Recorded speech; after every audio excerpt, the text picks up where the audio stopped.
Have a great amazing day. I'll have a great amazing day. Have a great amazing day. I hope you have a great amazing day.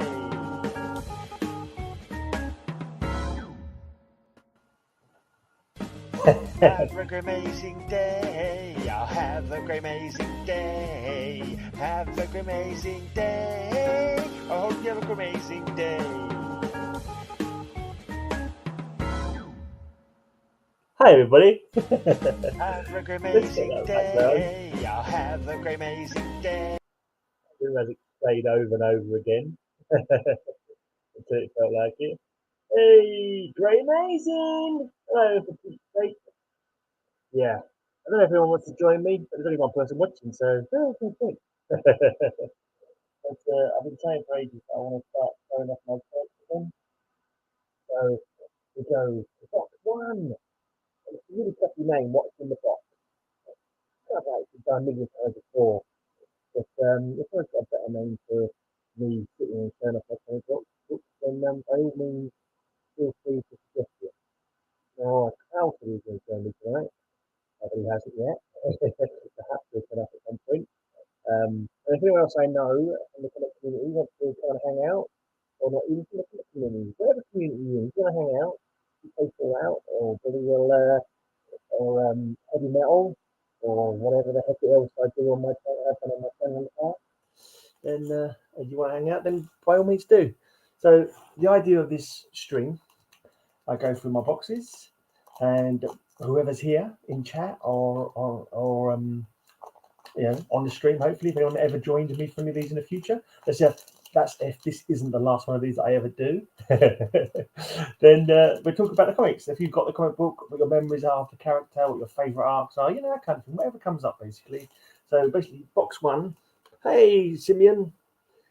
Box one is my Firestorm. Hey, Justin. Anyone wants to join me? I can send you the link on Instagram, I think. Anyway, so it's just my box one. Firestorm. Okay. Firestorm, a nuclear man, a dynamic debut in this explosive first issue. What I recall is a little mini series. I think it's one of the stuff from the Imposing, the Imposing. I think it's just been like, I don't know if it's been ongoing or I think it only lasted 5 parts. Yeah, the man still help me tackle multiplex. You can get villains. Hey kid, you're on your own. This is some awful alliteration there. Firestorm's fearsome first foray against a 15,000 team. That is an alliteration, a proper alliteration. Whoever did that, must be coming to pure Stan Lee to get that alliteration in there. I have no idea how much this box is going to go through. Depends on how long people want to hang around and watch, really. I think this is the first game or still have to watch. Yeah. And it's still I want to see things like that in the past. Not quite the same. But yeah, it's good luck. He's the warning of the frozen dead. That is not a rich yeah, down the road. And yeah, probably don't have anything else to do. Yeah, so also that's what you do, but and I think it's protected with hyena. Why are they saying to get to do the hyena glass now? As far as I know, I've got a full, I've got some good Firestorm then. I don't have all of them, but I'm missing 2 from the new 52. I believe I'm missing 2 from the new 52. Or my list. Yeah, then this is the last one. Number 5 is the last one from this first edition. Well, but you go actually last week, multi-plexes stuff. You're my thunder. And carry me into the double. I mean, it's the system. It could be the order is being collected. Yeah. This is the name.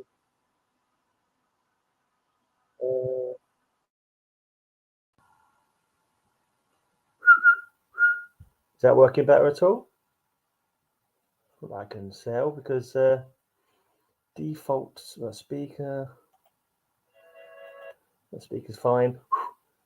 Testing. It seems to be showing up all right. Hopefully I've got the right one selected. Does it get bad if I'm to the side or something like that? Hey. Ooh. Dear. Is it any? Oh, it's better now. Yeah, right. Because I've got this little. I have got a separate microphone that I sometimes plug in, but I thought I won't bother tonight because we'll be watching. To be honest, so 6 people is more than I expected. Yeah, I've got this. You know what I was about to do? This is pure grey logic. I was about to pick up the camera, to point at the camera, to show you the camera that I had. That wasn't going to work. That would not work. I mean, oh yeah, cool. So can't point the camera at the camera. Right, so that's the end of the first little run. So if anyone wants to join me, the idea is hopefully that people will join me in future, so we can chat about these characters and these comics. I do like Firestorm; it's pretty cool, and I don't think there's any value in him. These are all pretty cheap, to be honest. Like maybe the first Killer Frost. I think that didn't even cost me that much, to be honest. So I think but I don't know if they're ever going to get not one of these characters. I don't think is ever going to go for big money. I'm not sure what his first appearance was though. Was number one of this his actual first appearance? I'm not too sure. I am not too sure. Oh yeah, thanks for telling me, guys. All right, when we have Black Bison, the bludgeoning Black Bison. Some more lovely alliteration for us all to enjoy. Yeah, so definitely any much value. Hey, over easy mode. How's it going, man? I've not seen you in ages. There you go. Number 3, there'll be a cold time in the old town tonight. It's that frigid bitch, Killer Frost. She has returned. All this and Killer Frost 2. I think Kyle must have fallen asleep. Kyle was meant to join me today. He's probably got it confused with the time or something. Right, the mad music of the Pied Piper. Oh, by the way, make sure you come back tomorrow night. Oh, that's whatever, man. That's life. That's the thing with life. Lots of things happen in life.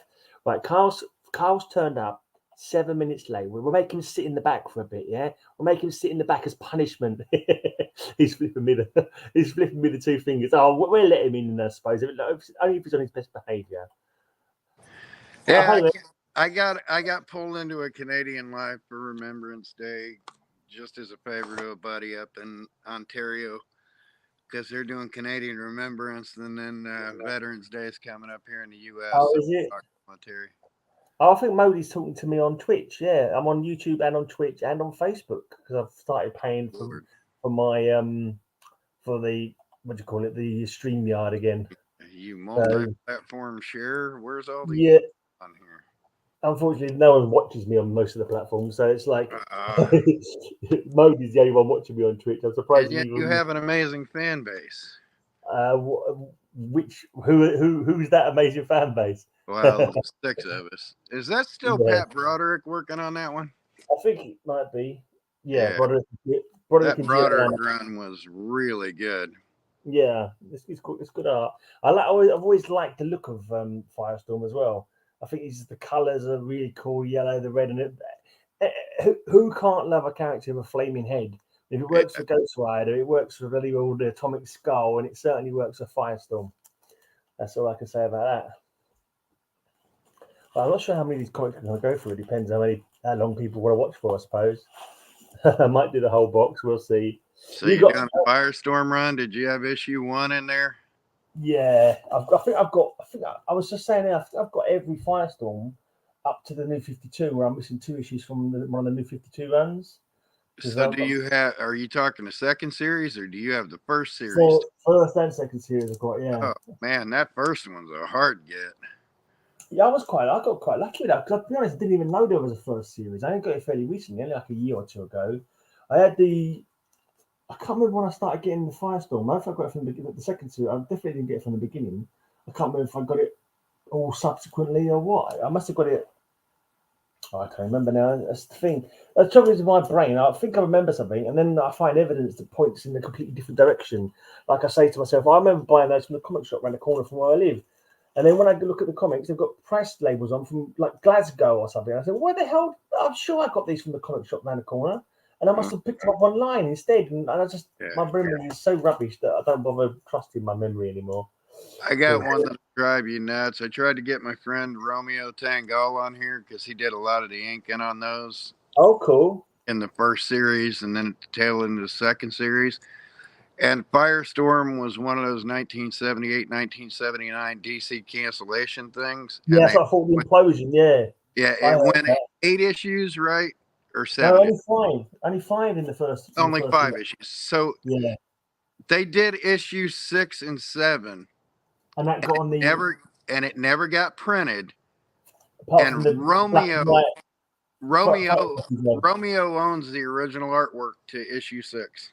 Wow, that's cool. It was in his possession to be inked when they imploded, and he still owns the entire last issue unprinted. Oh wow! Never seen, like 6 has been reprinted in one of those DC implosion. There was a Cancel Comics Cavalcade or something like that, wasn't there? Yeah. That was reprinted in that, but the last issue is the entirety of the art is in Romeo's possession. It's amazing. It is mind-bogglingly cool. And he's holding that off for when he gets real ill. He's going to try and take care of his kids and let go of it. Right. Yeah. So he wants to pay for it. He wants to buy it. But yeah, he's not going to come on a live show with us. No, I bet I could get him on a StreamYard call between me and you just to show you that. Okay. I mean, your jaw would just drag the floor because it's an unpublished full 16-page story. And he got the whole thing. Like, here's where it started and here's where we're going to go with it. And then the neat little story about the implosion happened while he had it in his possession to ink it. And they're just like, keep it. We just keep it because all it's going to do is get destroyed. Yeah. Yeah, Firestorm, it's like, maybe I don't know why it didn't get bigger. I mean, I just think there's not enough room in that most companies for more than a couple of real big characters. Everyone else is really just B-listers, aren't they? Have you heard this? That people said that Firestorm was DC's Human Torch? I would think he's a lot more different, really, than Human Torch. Sort of. I mean, he had some things to do with him. His main power is transmutation, isn't it? He can transmute organic matter, non-organic matter, into any other matter, can't he? Yeah, he was more Captain Atom than he was Human Torch. Then it killed me with the TV show because they got the guy that played the professor spot on, the panicky guy. But the kid they got to do it was just too snivelly and too whiny. It's like, because get somebody that's not snivelly and whiny.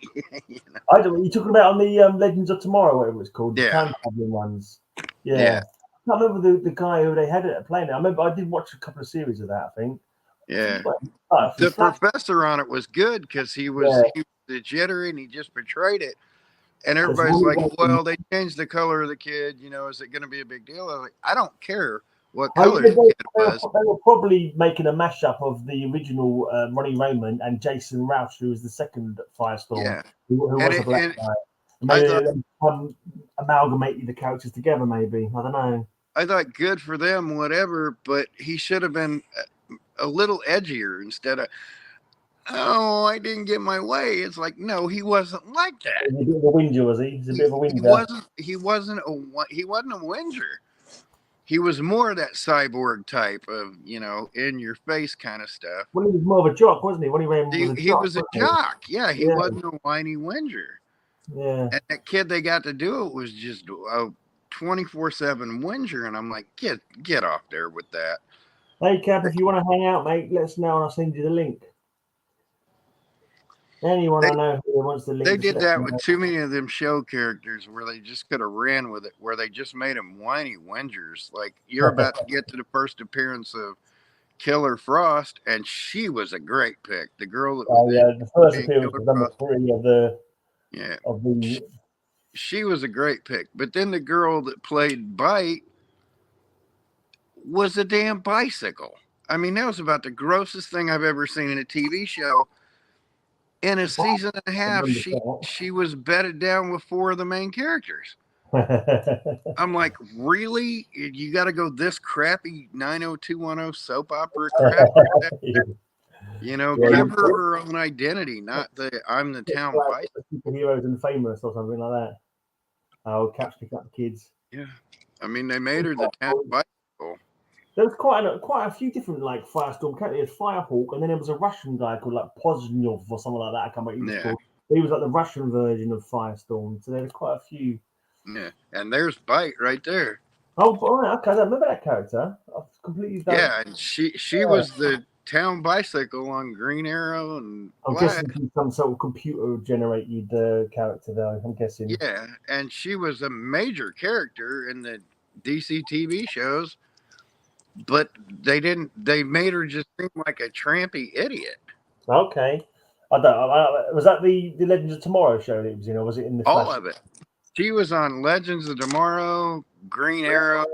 Okay.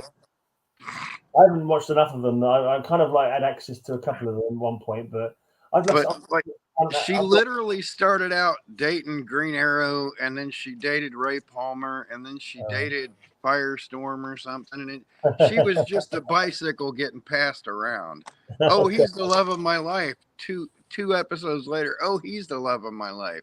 She's indecisive. She was keeping her options open. That's actually her first full appearance right there. I think this is the first Blue Devil as well. I'm guessing it's got in a Blue Devil story inside, and a Blue Devil in like extra. The Blue Devil hurls himself into your life in a special free 16-page comic, an instant collector's item from the new DC. There you go. This is stupid. That's all that. This is stupid. I don't know. Does that introduction of Blue Devil have him sticking his horn up anybody's poo holes like the cover you showed? He doesn't do that. He wasn't doing that to Godfrey Goose. That's just your imagination, mate. Yeah. Your imagination. Yeah, I mean, look at your small screen. Look at the dirty things they pull up on these things. Look at where that snake's coming from. Oh, that's just you being disgraceful. These are toys as well. They did that on purpose. Come on, I talked to the guys. They did those things on purpose. No, don't. That Disney Little Mermaid thing wasn't a joke. Those guys would sneak stuff in there all the time. What Disney Little Mermaid thing? Or do I even need to know? The mermaid poster where the castle behind her was an actual penis. Okay. They drew an actual penis on the poster behind her, and a lot of guys that did these. Crazy. I'm not going to name names, but if you read the names on the books, you can tell, especially like the inkers who got the final bit, they could put the best jokes in, and they'd stick in dirty images just for fun. They'd have snakes coming out of certain places or going into certain places, and I don't know. They do it on because they get cheeky out of boredom. You know what I mean? Yeah. It was literal boredom. It's like we can get cheeky. Can we sneak it by them? Slipknot. But from what I've heard, like 50% of the covers, they try and sneak something into them. Not always cheeky, dirty, but they'd always try and sneak something into them. He's got a weird costume. He's got holes in the side of his costume. Bit of a weird look. Help his armpits breathe. Yeah. Something like that. So I'm sitting here. I'm about to take pictures for Alan and send him pictures of the box I'm putting out in the mail tomorrow. And Alan's sending me Instagram messages. Hey, I just got yours in the post today. How you doing? And I was like, well, cool. Here I come. I'm going to come back to him and be like, hey, I'm sending yours out. Right, did you? I've got a few of these. That is such a good cover. It is actually, yeah. That is such a good cover. It's a great look, that the atom flashing around him as well. It's a really cool look. And then you've got the trail behind him, the flight trail. A nice action cover. That's got Perez written all over it, and it's Broderick. I mean that's that Perez dynamism, but that's still Broderick doing that. Yeah, I can't make out the signature. I'm not sure if it is Broderick. I can make out line work. I can tell you that's Broderick. What else did he do? I'm really crap with artists. I know the name, but I couldn't tell you what he did. I know I've seen him before, but well, I've got the main thing I know him from are the portfolios I've got and things like that. But he did a lot of housework for DC. He did a lot of Jack Miller issues. This one's got a name I don't recognize. Kayanan. Raphael Kanan. Oh. And that should be inked by Romeo Tangal, actually. It says Kayanan and Giordano, it says on there. Oh, Giordano stepped in on that one. And again, Dick Giordano just do stuff because by that time, he was the art editor that ran things, and he just want to put his hands in on stuff. Mindbender. No, Mindboggler, I think her name is Mindboggler. I can't remember her name. Her name's Mind. I think she gets killed in Suicide Squad. Doesn't she get killed in the Suicide Squad? Doesn't it like Captain Boomerang had a chance to save her because she sort of spoke bad to her like earlier in the comic book? He just let her get shot in the back. I think that sounds about right. And again, on the cheeky, I guarantee you're going to see nipple or the outline of nipple on that shirt. No, I can't see anything. I can't see anything of the sort, mate. I can't see anything of the sort. That's just your perverse imagination. Well, I told you, like the original art that I just traded to Mark, there's notes in it from editors erased it because they drew the wasp nipples. They probably went over the logo. Probably went over it in black to hide it. Yeah, it just turns out they do that all the time to try and sneak. Honestly, what is they're like mental age of 4 in these? Well, yeah, I mean you got to realize they're grown men, but they're playing like 13-year-olds. Hey, I can see a dirty word in here in reverse, or put Kenneth Bird. Hi, Ken. Yeah, this is a cool one as well. But the reason that made me think of that is you're going through all these Firestorm, and I had started hearing these stories in regards to Firestorm. Right. Firestorm and the New Teen Titans, because as sweet as George Perez was, may he rest in peace, George Perez used to like to get cheeky every once in a while. Yeah, he was a bit of a... Didn't he attend like a... I don't know... kinky festivals as well or something? Doesn't that something he used to do? Like, yeah, I don't remember if it's Perez or not. I can't speak on that, but he would do. I mean, John Byrne's synonymous with it. John Byrne tried to sneak nudity into every panel, and he wasn't ashamed of it. He literally would put out books. This is the image of Storm I wanted to put out, but her nipples and her bush were showing. And I'm like, well, yeah. Then they had to darken it in the Storm, and he's like, yeah, but this is how he drew her. Like, you are not going to get that in a kid's comic book. Plastique was I think she was a Canadian. She was like a separatist for the Quebec region, I believe. A Quebecy separatist or something. She ends up having a relationship with Captain Atom in Captain Atom's own comic book. She sort of starts going straight. And she has a relationship with Captain Atom for a while. Have you got many Firestorm books? Is it one that you've read? One that you're interested in? I used to read a lot of them. I used to have the first issue of the original series. I still have the first issue of the Broderick series and like the first bite and things. But I don't have nearly as many as I should. And of course, my favorite Firestorm book that I currently own is issue number 4. And it's a 15 pence copy that I got. All right. Is that from the first series or the second series? First series. Is that the first? By the second series, it was dual pricing, but right. Over here for me getting something like that, and DC didn't do UK pricing. Appearance. Cool. Yeah, DC only did a short period of time where they did pence pricing. Usually it was newsagent stamps and stuff. Yeah. And around the 15 and 20p, they had some in there. And so my Firestorm was one of those oddities. And apparently Firestorm was in love with Wonder Woman in the Super Friends TV show. Everybody was in love with Wonder Woman. You know what? I've never seen a single episode of the Super Friends TV show. I should see if it's on YouTube. You really should. It's bound to put it on YouTube. I'm collecting the comics though. I am collecting the comics. I'm a few down from getting the full run. It's Batman can't be silly, and it's not Yeah. as sexy. Wonder Woman's not as sexy as Linda Carter live, but No, I guess not. I must have a read of this one again at some point, hopefully, before I go. Oh, still go.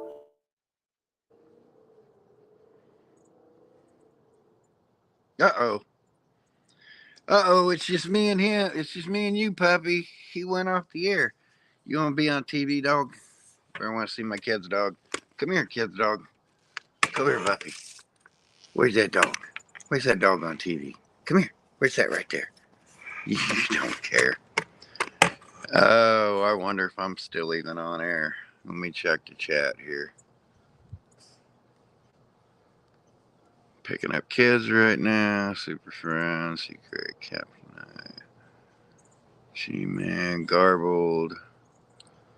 Your audio is very garbled. I hope it's not mine when I need Gray Amazing. Yeah. I don't know. Did I go offline or did you?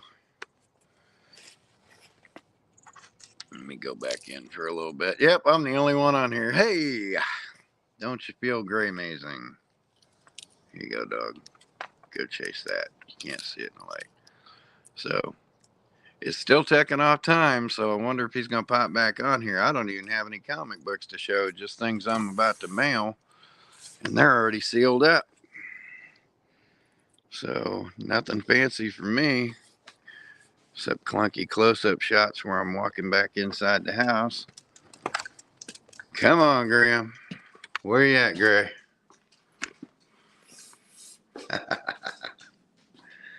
Oh, the humor of it all. Anybody want a china cabinet? Sit down at the table. Got stuff mailing out. Got military stuff right there. Oh, I want to back out. See where it goes with Graham. I'm going to back out for a minute, see if he pops back on. Yep. There we go. I backed out.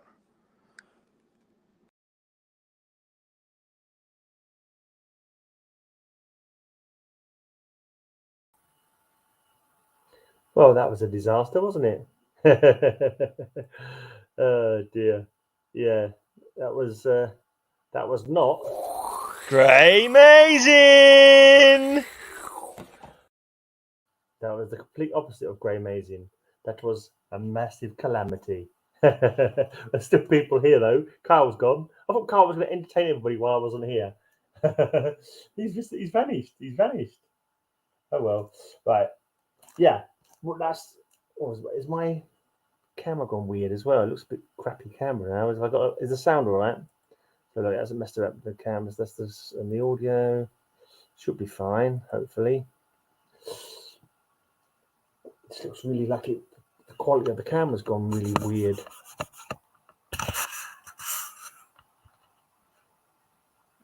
Anyway, let's just try and. Yeah, that certain idiot plugged in the charger and forgot to turn the power socket on. That was a bit of a calamity. Yeah, it just seemed going really weird. It's like it's lagging or something. Yeah, it does, doesn't it? I thought it was just maybe my camera. Right, let's go back to that and see if it's better now. That looks better, I think. Hey, Slim, how's it going, mate? It's like Kyle's. Let's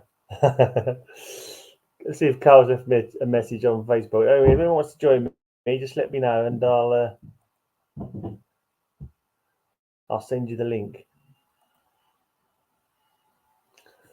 Typhoon has returned. He's got quite a few characters that return off.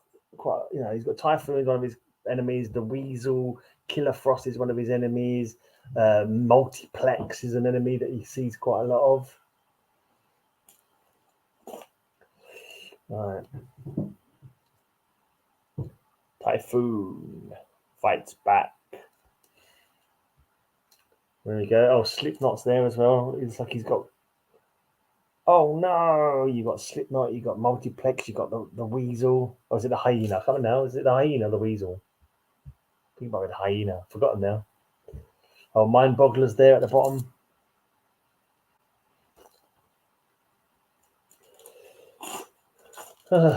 Deadly Prelude. Bonus. A special guest appearance of the Blue Devil. I'm guessing this is around the time that Blue Devil got his own ongoing.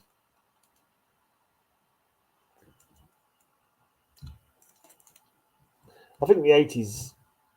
I don't know if I think I clicked into the late 80s, but I do like the 80s comics. The 80s DC is awesome. Hey, Jerry. How's it going, mate? Just going through one of my boxes. Ooh, Moonbow. What she doesn't know about Firestorm could kill them both. Moonbow. And now does Moonbow believe she shouldn't mess with the mob? She's being hung by her ankles. Is that acid? Boiling water? I'm not too sure, but it doesn't look very safe. This stuff get tomorrow. By this time tomorrow, it'll be over. But me, Kyle, and Mark Oldroyd will be chatting to JM DeMatisse on the channel, on this channel at 7 o'clock UK time. I have no idea what time that is in your part of America. I know you guys all have different parts of different time zones in every single part of America because you don't like to be on the same wavelength as each other. So you have like 25 different time lengths. Yeah, so I took a rubbish. That's quite an interesting cover. It looks like a Time magazine or something like that. Hey, Simon. A minute ago, he was a man. A minute from now, he'll be a monster. And that's like a wrestling cover. It's a wrestling ring there, anyway. Yeah, I'm always on the lookout for future cover slingers themes. I've got to look for cover slingers for this week as well, actually. The theme for cover slingers this week is issue 8. So this is issue 8 of this Firestorm run. I wonder if it's worth using this one on cover slingers this week. It's a thought. I'll consider it.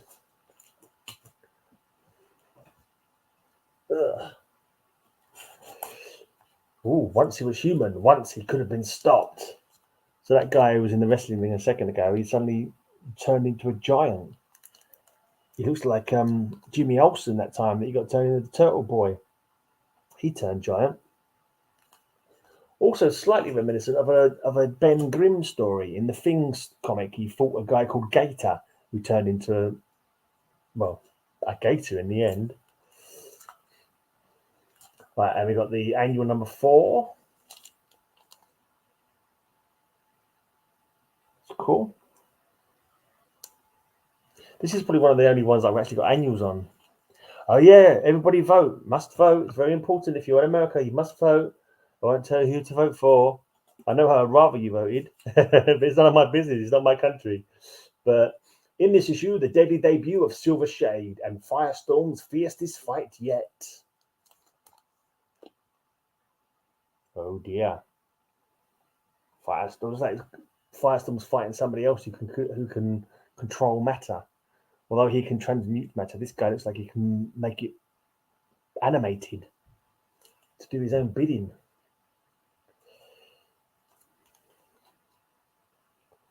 I'm not sure who that's supposed to be in the background there. It's not Martin Steen, who's the other part of the Firestorm Matrix. Doesn't look like it anyway.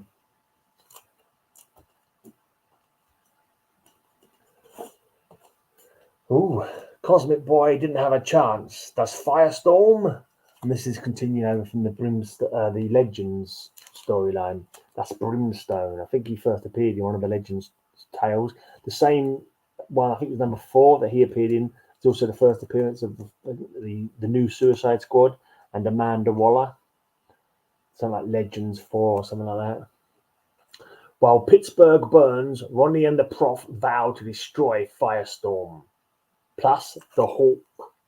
There he goes, Hawk there, as in Hawk and Dove.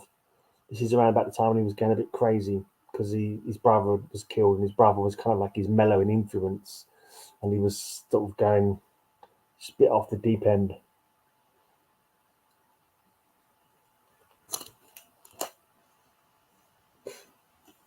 Okay. Number 57. This is in the 80s, back when comics got a good... Most comic characters got a fairly decent run. As if they weren't cancelled out by the implosion like Firestorm was initially. But in his second run, he got at least 90 issues, I believe. Nobody is deadlier than a parasite. I'm guessing this is the parasite from Superman, but he's green here instead of purple. The normal parasite from Superman is normally purple, isn't he? Here he's green for some reason. Looks more like the Kryptonite Man. All right, we've got Ostrander doing some of the writing now. When did he join? Ostrander is definitely one of the best, one of the awesome writers at DC had. Tom Ostrander did the Spectre, did Suicide Squad, did some Martian Manhunter, done a lot of good stuff. Oh look, it looks like, yeah, there's Parasite, and he's obviously stolen Firestorm's powers. That's why his head's on fire there. He's absorbed his Firestorm power. Interesting one.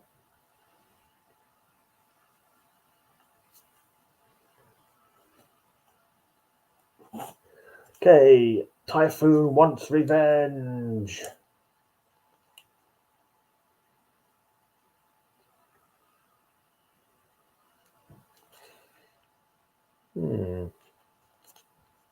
Most enigmatic.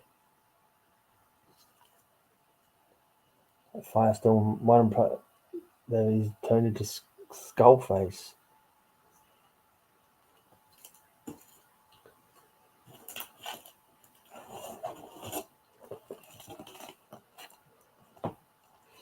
All right, we've got the meeting of Captain Atom and Firestorm. Anyone else got anything they remember about Firestorm? Any good memories? Any good storylines? I can't remember if Captain Atom. I remember Captain Atom being in the Justice League cartoon, but I don't remember if Firestorm was ever in the Justice League cartoon. Apparently, he was in Super Friends, according to Over Easy Mode. This one's a pretty bleak cover.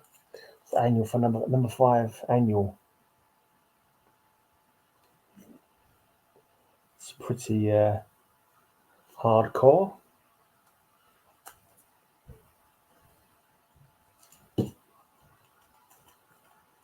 There he is, meeting up with Green Lantern. Raging helpless, Ronnie struggles to free himself from Firestorm. There you go, we're on to the Millennium run now. This is the first crossover that I ever collected, Millennium, when I first was getting into comics. This is from 1988, so I was quite late buying regularly. I didn't start buying comics regularly until I was an adult, until I actually was working. And my mum said, there's a comic shop just opened up down the road. And that's when I started buying regularly. Before that, I literally just bought when I had some pocket money, which wasn't that often, like on birthdays and stuff like that. Hey, Kyle's re-emerged. Kyle, you're back, mate. You're back. Everything went all cockamamie, and I got a phone call and stuff. But hey, here I am up in my library. Okay, mate. I thought I'd come. I rather foolishly didn't plug in my charger. I plugged in my charger, but didn't turn the button on. So didn't turn the power on. So that was like, and it went off. What was I thinking? I just realized after all this stuff I brought up here, I left my JMD Mateus books downstairs, and I need to be up here for that. I was just telling everyone we got him tomorrow on this channel. What time is it in the US? That our stream with JM. We go on at 3 p.m. He'll be on with us at 4 p.m. And what region are you in? Eastern Standard, East Coast time. So wherever you are to the East Coast, That's what they'd be. Whatever 3 p.m. is your equivalent in your part of Central would be 2 p.m. Mountain would be 1 p.m. Pacific would be noon. Yeah, I'm not even going to look this downstairs. I'm going to disappear for a second and trot downstairs and grab up these books before I forget them and the dog steps on them. Okay. Interesting. Get in here. This is a rather another interesting cover. Was it a sandstorm or something like that?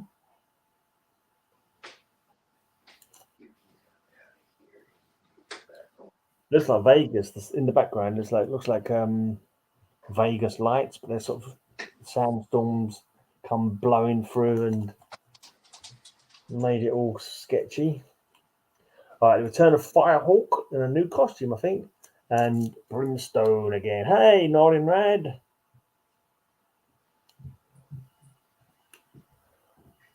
Hopefully, this is the first of weekly streams where I'll be going through my comic boxes again. Anybody wants to come and hang out this time, talk about comics that I'm showing, share your memories of the characters and the stories, then that's the idea of this stream. So anybody wants to come on, hang out, chat. So it's not just me showing my comic books. Like I did that already. I've done that twice. I've been through all my comic boxes twice already on my channel. Just filmed and then like put them up. But I thought I'd try and change it up and do it like live. And then anyone's got any questions or anyone wants to come in and hang out with me, then it would lead to some hopefully interesting conversations about the comics that I'm showing. But yeah, we shall see. We shall see if it works. Knowing me and my best laid plans, it probably won't work. It'll probably just be me and Kyle when he's got a minute. Oh dear. Invasion First Strike Extra.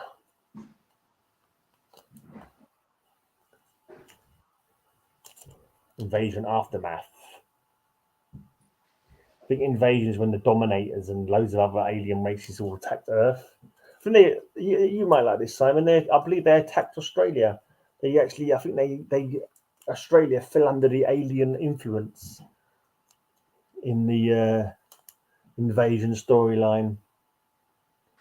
I'm not sure if it was your town that got captured by the aliens. It might have been.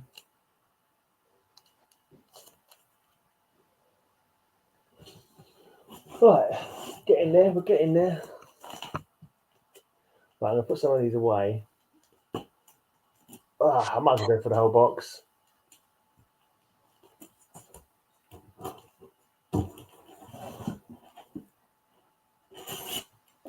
That didn't quite work how I wanted it to. Right, let's bring a couple of these back in the box. Oops, on the way round. I use the wrong way round. There we go.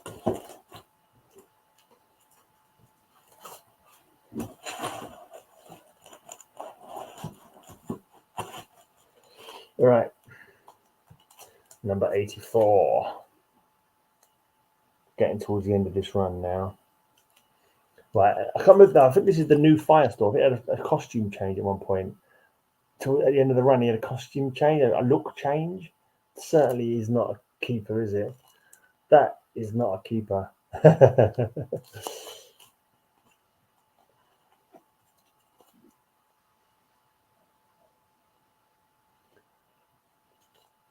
you go. It just doesn't look anywhere near as dynamic or as interesting like that to me.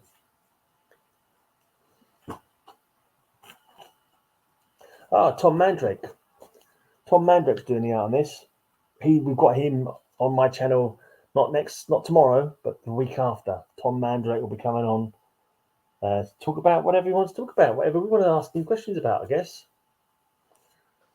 I always like Tom Mandrake's art.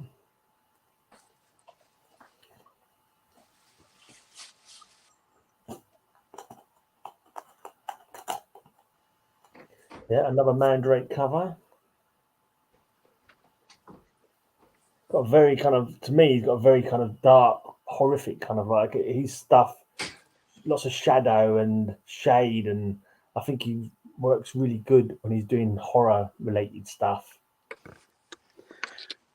Are we talking about Tom Mandrake? Yeah, Tom Mandrake's got a few covers in a few issues on this run. Hey, Annoying Red wants to join us. I don't know what Annoying Red looks like. What does Annoying Red look like? Next week, Tom Mandrake. Yep, tomorrow. Have you got Noreen? Have you got a what do you call it?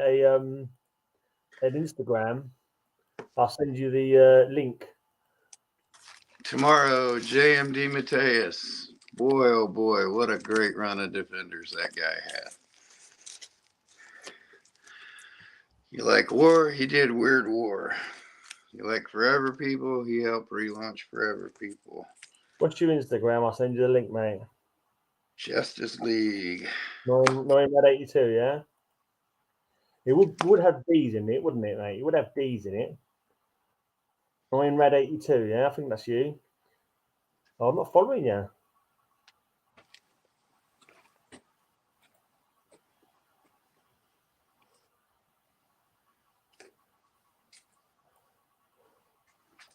Oh, that's the right Knowing Red. Let's have a look. Is it the same picture?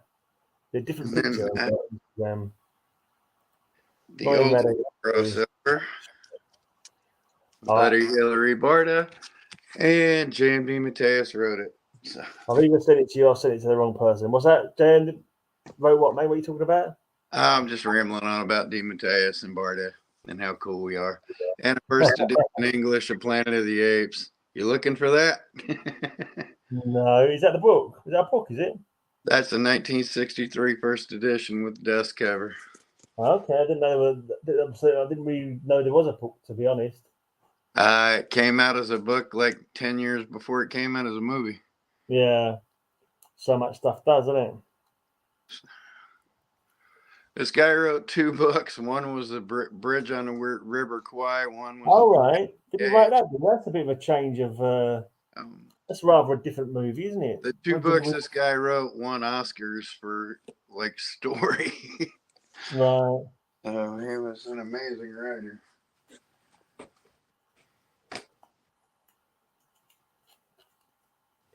There you go. We've got a hard-boiled detective on the front of this one. Martin Steen, Private Eye. Steen. Yeah, I really don't dig that. What did you see the new Firestorm later on the run, Kyle? I think Romeo did some inks and runs in there. In fact, I know Romeo did some inks in there. So yeah, I'm not a fan of I'm not a fan of the new look that they gave Firestorm at the end of the run.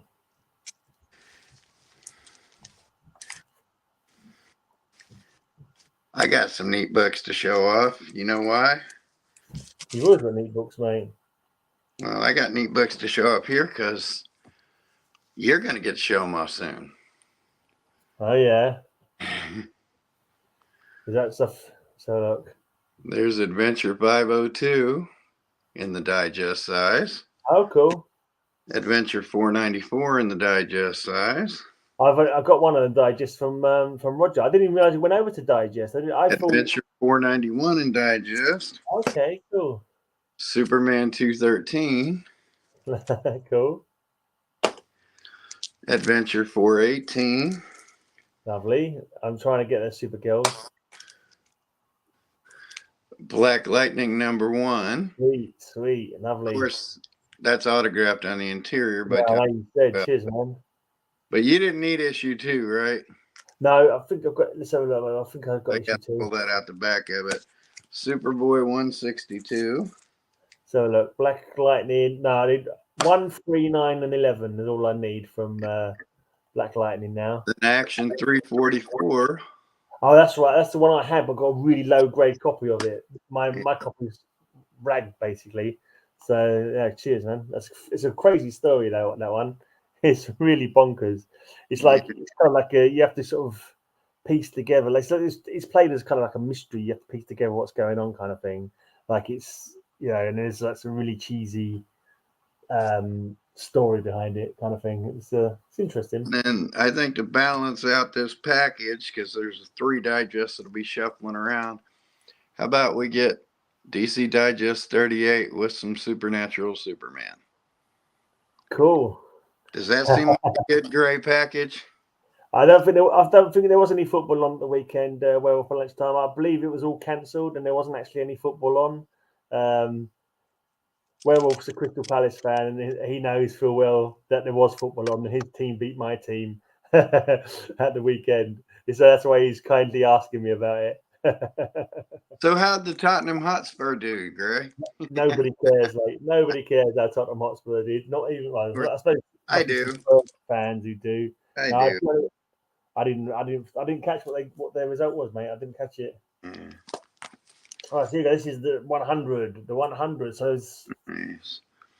I watched the highlights. I watched the goals. Your last minute blinking last kick of the game winner was. Yeah, I'm glad. Let's just say I'm glad I didn't go to it or watch it live. Do you like this for a good AOK, Gray? We went to the 100. What's that, mate? Do you like those as a good AOK? Yeah, mate, lovely. Very nice. There you go. This is all you. I didn't realize that they went to. Why did they go to Digest Adventure? Was there a particular reason for it? Do you know? Yeah, they were trying out Digest, and Adventure was going to get canceled, so they ran like 11 issues in Digest size before they canceled it. All right, cool. I'm not sure how good my eyes are going to be with them. They're a bit small, aren't they? Yeah. And these are high-grade Digest, by the way. You won't find those too often. But yeah, this is Graham's AOK. I got to talk with Roger, and if he's going to ship one over, we'll get it figured out, and one of us will ship it there. Like, one of us will ship to each other, and then from there, we'll just put together a gray package. Because I'm not going to wait till I do my other London guys to do it. I'm going to get Graham's in the mail. So Tottenham lost 2-1. Okay, boo. He's trying to come on, but his devices are not connected for some reason. He's trying to come on. Hey, Darren, if you want to come on, mate, I can send you the link. I know you don't come on to streams an awful lot, but I'm nearly out. But so that was that's the first two Ronnie Raymond runs. And then I can't remember what book it was in. It was like maybe one of the Crises or something like that. He gets killed. Ronnie Raymond gets killed. And the Firestorm Matrix goes over to this guy, Jason Rausch, I think, I don't know how it's pronounced. And Martin Steen's also part of the Matrix. So there's a black guy. He's more of an academic type, more of a thinker than Ronnie Raymond is. It's a lot more cerebral. Yeah, there you go. Like I said on the TV show, I just didn't like that they made him whiny. Yeah, I can't remember the TV show, to be honest. He's not whiny. I don't think he's whiny in this. He's got, I think his dad's disabled. He's got a bit of a temper. I think his dad's got a missing arm from his army day or something. And he's a little bit temperamental, but I don't think there was any kind of whininess about him. I didn't particularly want to be involved in getting attacked by supervillains and stuff, which is sort of the sensible thing. And then later on, Ronnie Raymond comes back alive. I'm not sure how that happened. I can't remember. He got stabbed through the chest by that arse Deathstroke, who I can't stand, the murdering bastard. But I hate Deathstroke. He's an arse. He killed Ryan Choi the Atom. He messed with bloody well Geo-Force's life, messed him up. Oh dear. Stabbed Ronnie Raymond through the chest with his sword. He's just generally not a good guy. No,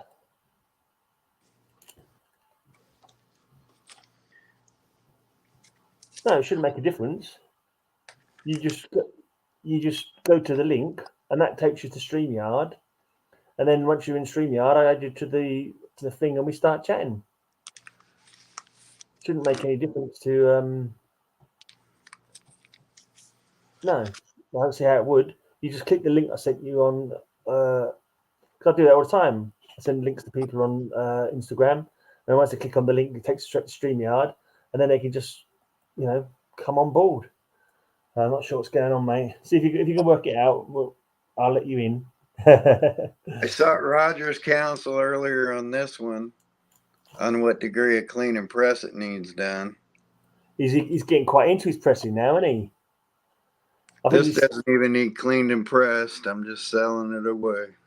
Okay, that's the first Black Panther, isn't it? That is the first Black Panther. So you're selling it? Yep.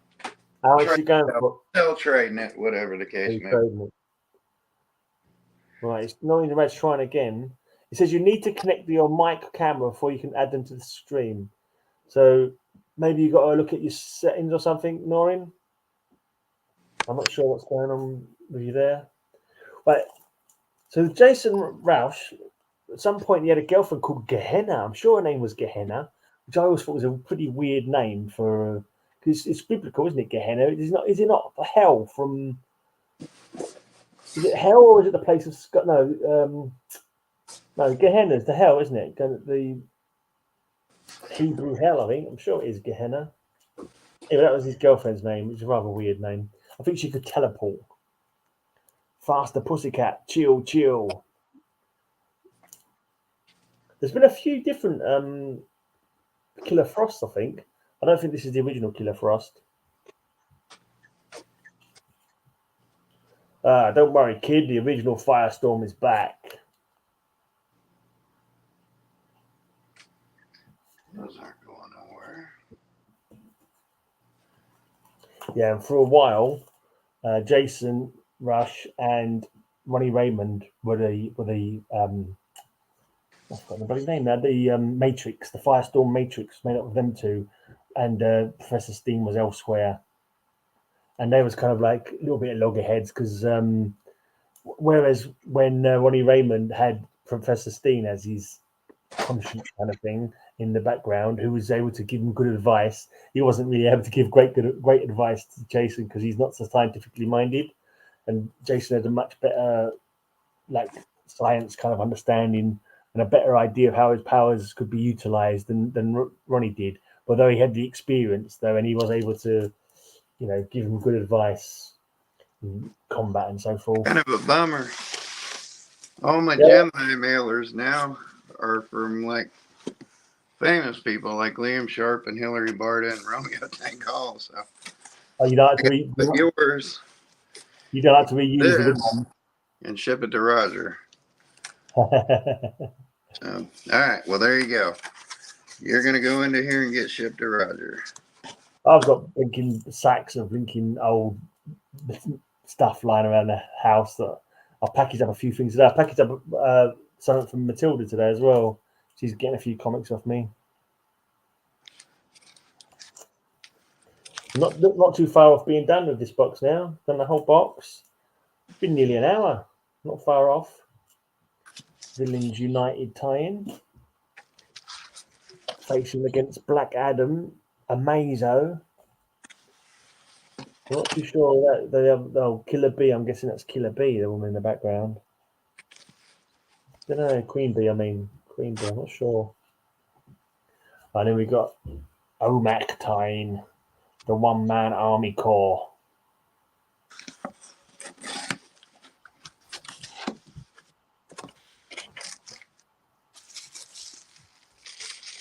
Donna Troy. Yeah. How many trades you got going down at the moment, mate?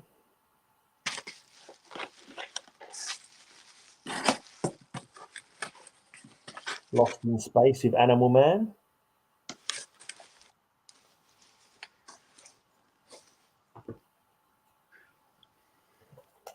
Death of a Nuclear Man. All right. Well, when I go to the post office tomorrow, I got to call Roger again tonight. I may wrap this up, ship this to Roger tonight so it can go out to you soon. Cool. There's what do you call it? It's their take on the old Crisis on Infinite Earth. So Supergirl gets killed, isn't it? You got all these firestorms in the background.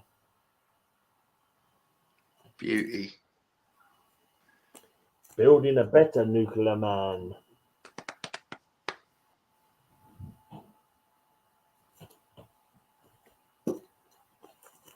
And then they did that thing where they jumped to a year later. 1 year later. I think I got everything I need from that. I'm all set up for DeMatteis tomorrow, which I need to put those over here. That's going away to, there's my stuff for Naaman. There's my stuff for Mark. Oh yeah, what are we trading with Naaman?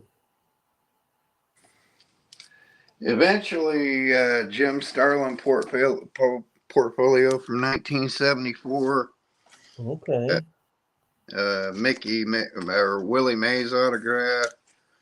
Oh, sports. Yeah, baseball. Yeah, some other fun stuff. So. That's not you on this cover, is it, mate? Somebody constipated? If it is, it's me. You got your glasses on. I'm so out of it. I haven't even had the energy to shave my face lately. So who needs to shave your face, man? Who needs it? I need Waste to. of effort. It only grows back. It's a complete waste of effort. Just gave away a 1908 100 German Reichsmark. About to give away 100 rupees. Did you ever find out what happened to the guy who bought the package off you? The package that was like you wasn't sure if it was delivered or not. Yeah, he turned out being alive. He was just a flake. He literally was just a flake. He's like, yeah, I'll do a video. I was like, I wasn't worried about you doing a video. I was worried about you being alive. Yeah. What channel was that? Oh, I don't even remember his name right now. He won the big thing off me off of C3 with 18 bucks. And I thought all you got to do is tell me you got it. You know, it's an expensive package of books. Yeah. You know, he's like, I'll shoot a video. I was like, I don't care about you shooting a video, man. I thought we needed to shoot a wellness check out to you. Did you vote today? No. I'm just getting over being sick. I could barely get out of my house. Did you not do a postage vote or something? But I'm in Indiana. I ended up not being able to make that. I got to do it tomorrow. I'm in Indiana, so it pretty much doesn't matter what I vote. Right. It's already going to be Tory pricks. It's Tory, right? Tories are the conservatives over there. Yeah, that's right. Yeah. Yeah, I'm in a conservative prick area. Okay. Where the only time my vote's going to count is like a big, big, big one, like the president when we voted out Trump. Hello. No one Red's suddenly appeared. Hey, mate. Hey. Hey. I didn't see you. I had to open it. I had to open it in Chrome. Okay. That's what was wrong. Yeah, mute your mic and your screen. You either have to open it in Chrome or Safari when it happens. So. Yeah. What were you trying to open it in? Sometimes, depending on the phone, if it doesn't shoot you straight to StreamYard, then you have to open it in Chrome or Safari. The new phone I've got now, you have to open it in Safari. Oh, because it's mobile phone you're using, is it? Yeah. Yeah. Okay. Yeah, I only use my laptop, so I got a computer too. I just ain't using it. Just turn your phone sideways and you'll go full screen unless your settings are. There you go. There you go. I've got many more in this box to go through now. Nearly done. But you can hang out and just finish off shows. Have you got many? I'm learning about Firestar. I don't know a lot about them. Yeah, all right, so cool. I've seen a little bit of them on CW. That's all I know. Right, The Flash. That's the show that Carl was talking about, isn't it? So that's the last issue of that one. So number 35. So anyway, 35 in this run, and then I think I'm missing 2 from the new 52 run. And once I've done that, this box is done. This box is completely done. I don't need to get any more comics in this box. They couldn't fit any more in there anyway.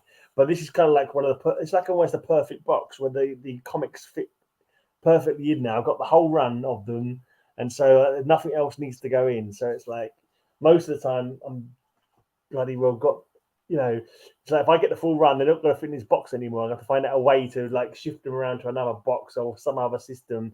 I don't like to. I mean, so far so good. I've not had to split between different boxes. Well, kind of a little bit, but I just like in my Batman, for example, I've got like Batman on my shelf, so I've got a box of old Batman, then I've got a box of Batman like one shots kind of thing. But it's nice when you can fit a hot full run in a box, not have to split it up or have loads of other crap in there. Oh dear. That's just my how my brain works anyway. Yeah, and I only like short boxes because I don't like lifting up the long boxes. Yeah, I can't. I'm very limited for space, so I ain't gonna be able to. A lot of people I know they go down to short boxes only, but I've got like 27 long boxes, so I can't be able to shift them into short boxes. So I probably need like double that to. Yeah. The room. You got a nice setup there. I'll let you give us a tour later in a second if you want. Let's just finish this run. I've only got about 10 more to go in this box. Oh, there's a British guy, Hurricane. Looks like he's British anyway. He seems to have a British flag, and the Hurricane I think is a type of is a British plane. The Hurricane. Okay, I forgot about that character. It's been a long while since I've read them. It's kind of like one of those runs. Like I get to a certain age now, right? When I'm going through my comics, I'm like, well, hopefully I can read that again before I die. You know what I mean? Not to be too fatalistic or whatever, but yeah, kind of the right term. But I got a lot of reading to catch up on too. Yeah, are you still collecting regular? Or... Well, I got to catch up a lot of the new stuff. Like, yeah, I'm way behind on everything on new stuff. Yeah, I'm not bothering with new stuff now. I just got caught up with New 52. Right. So yeah, I kind of stopped about everything after that is where I'm kind of lost. Right. Yeah, I'll never be able to catch up with it now. It's been nearly 10 years that I've stopped collecting the modern ones, you know? Hey, didn't you like how I was smart enough to mute my mic the whole time I was falling down the stairs to get down here? Hey, Mr. Page's Films and Plastics. Hey, Rad, where are you at? I thought you were British forever with your comments on there. You're obviously American. You out west, Rad? Yeah, I'm east, Georgia. You're Georgia? Wow. Atlanta. You got no slang whatsoever. You sound almost West Coast. I was born in Billings, Montana. So there you go. This is the last two. I've got number 17 and number 19 missing. I just need to get 17 and 19. That's all that's like 4 runs of Firestorm all in this box. Wow. And the so last if you got number 1 of the first series, since I missed the first 7 minutes, show me that again. There you go. That's the last one in there is Secret Origins. Secret Origins number 4, Firestorm the Nuclear Man, how it began. Right, you want to see the first issue? Yeah. Yeah. Okay, yeah. I know that cover. It looks cool as well. I was saying that's just a great costume. It must have been a right pain in the ass to draw, though. Almost as much of a pain in the ass as Spider-Man's costume with all the webbing. Yeah, because the lines, yeah. One as well. All the blinking swirl and the bloody well corona effect and whatever. It's like crazy. Let's put it this way around. There you go. So that's it. That's that whole of that box. Awesome. So, Red, at this risk of sounding silly, is Breathless your favorite movie? Breathless? I don't know. Richard Gere? What's that? Because I'm guessing Surfer's your favorite character. Pretty Woman's the only Richard Gere movie I think I've ever seen. But is Surfer your favorite character, hands down, I'm guessing? Yeah. Marvel. Yeah. Yeah, you want to see Breathless. It's about his obsession with Silver Surfer. Oh, really? Like an American Gigolo, and he's a grown man with an obsession with the Silver Surfer. I never heard of it. I never knew that. And another one is your favorite album, Surfing with the Alien by Joe Satriani. No. You ever seen that? You ever seen that album? That's got a Silver Surfer cover. Yeah. And Satriani taught Steve Vai how to play, and he's in Chickenfoot with Sammy Hagar now. So he's looking up Joe Satriani. Yeah, if you're a Surfer fan, those are kind of must-have things. One of the Beastie Boys. Flip my camera. sure one of the Beastie Boys had a Silver Surfer tattoo. You're touching the button that shuts your camera off. I was trying to flip it. Ah. Yeah, when you're in StreamYard like this, it gives you a hard time doing it. So we can see your avatar now. Well, it's different avatar to what you normally have. It's like Joker. I can't wait to show off one of my new trades. I've got Silver Surfer 2, 3, 6, 7, 8, 10, Wow. 12, and 14 coming to me. Mephisto's number 3 in it? Yeah, Mephisto's number 3. I don't have a 4 yet, and I don't have a 1 yet, so they're high on my list. I've got one. I've got one comic from that Silver Surfer run. It's my birthday book from September 1969. That's the only one that I've got. Oh, we lost him. He'll try and jump back in, I'm guessing.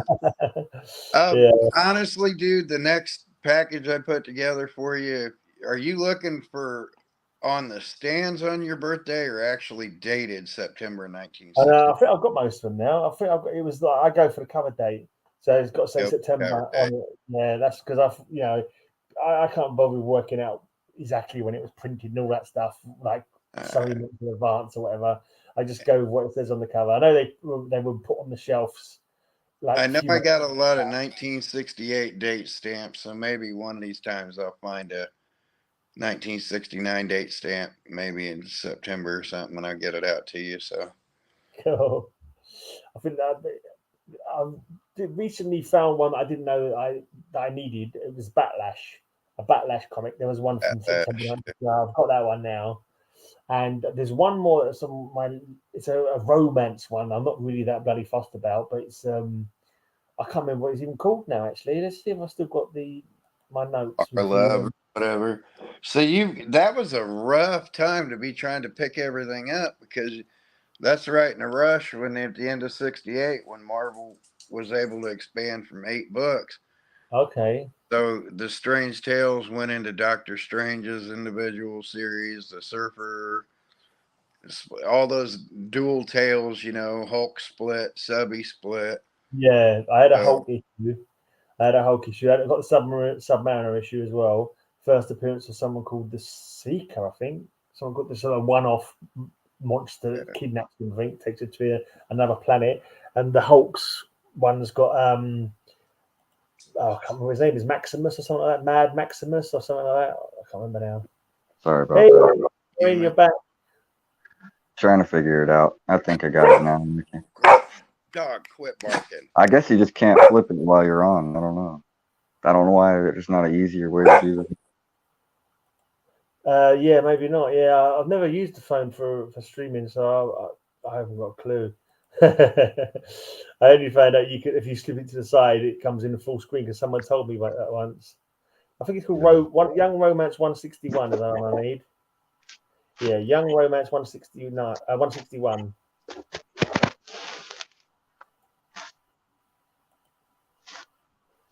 They never have it on mycomicshop.com. Every time I go on there, they've never got a copy of it. So I don't know. Had it and traded it. Yeah, we're talking about my birthday books, Norrin. Like I try and collect. A couple of years ago, I started collecting all the ones that cover date with the same month I was born. So anything. I want all the 1966 books, not just the month I was born. I want the 1966 books because that covers the whole year. FF 48 through 50. I got some Who's Who there. I've got a few of those Who's Who. This is the one I'm looking for. You guys ever see it? Young Romance 161. I know where I can get it.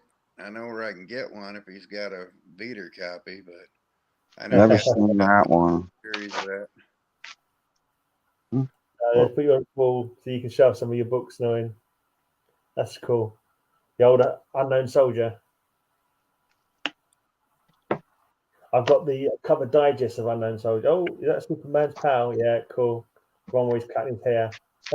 Jimmy Olsen. Trying to find the best place the glare won't hit there. All right. Yeah, it's tricky. That's a good one. Yeah, got that one as well. You like your old ones then? Yeah, I like the old stuff. Adventure, yeah. Adventure's a cool one because you've got different characters, in the book over different periods, didn't you? So you got the Aquaman era, you got your Superboy era, you got your Supergirl era, you got Legion of Superheroes era, Spectre era. That one is September 1969, isn't it? Yeah, September. That's my birthday book from that year. That's the same age as me, that comic. Oh, wow. It says, Jimmy will live in that cage for 1 year to pay the terrible deed I did. Make him come out, Superman. He's my son. Sorry, Mr. Olsen, but he's vowed to take your punishment. Yeah, it's rather crazy. Of course, all those September books were on the stands, and we're looking at comic books. Mr. Grogo. Grogo. Yeah. I need that one. I am a 69er over easy mode. I certainly am a 69er. The ghost tank. Yeah, those September ones were out like in. Oh, love that demon one. I got that full one. Demons. One of my favorite runs ever. That demon run. It's kind of out of place right here. He's a little bit more. You're all Marvel, yet here you are whipping out all these DCs. Yeah. Mainly old comics. That's right. Mainly old comics. Marvel's up here. All right, Marvel takes top shelf. There you go. There you go. Yeah. Oh, so you're new at collecting? That's all you got? Oh no, these are just the old. These are just some oldies. Okay, I was gonna say now you got to come with. And I was gonna say I got 2 shelves of DC, but only 1 shelf of Marvel. So DC wins. Yeah. I'm more of a DC man.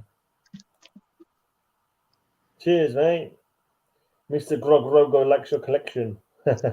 Thank you. Was that? Let me go over. What was the sticker on the back of that? Was that from what's his Slot It Up on the back of that? Oh no, sorry, Box Heroes or something like that. Yeah. Oh no, the reason I'm thinking that because the one guy Slot It Up used to be a channel. I ain't seen him for ages, but he sent me a comic and had that on the back. And for some reason, I was thinking it was his sticker. It wasn't. It was a box sticker, but he just happened to be on the comic that he sent me. Little Archie. Hey, Metarog. Got the little. Hey, there's Roger. Roger, we need to talk here in a little bit. You want to come and hang out, mate? If you're free, Roger, I can send you the link. You can come and hang out if you like. Yeah, come and hang out because I'm gonna show you a box. I'm probably gonna send it to you if you haven't sent out a gray package yet. If you're all right with it, I want to send a package to you that you can pack up and send the gray package over to the other side of the pond because I've got his packed up. And I might hit the post office tomorrow. So, man, that is a beautiful setup. Yeah, there was a freedom fighter there. You a big fan of the Punisher? Oh, I just saw a mouse run across my garage. I thought you said in my house. I was where? Out in my garage. You don't know in your comic books. I see you like Punisher. Are you an old jarhead or you just like Punisher? Oh, I love Punisher. Yeah. But were you in the Marines or anything? My dad was a Green Beret tank commander. So I just grew up around military guys my whole life. But I didn't go myself. I got married and had kids too young. All the lights. It's hard to work out. Nothing wrong with getting married and having kids. That's a nice little setup there. I'm sorry, what did you say, Gray? I couldn't work out what was shelves or whether it was what was going on. Shelves. Lights around it kind of like made it look kind of strange. Sorry.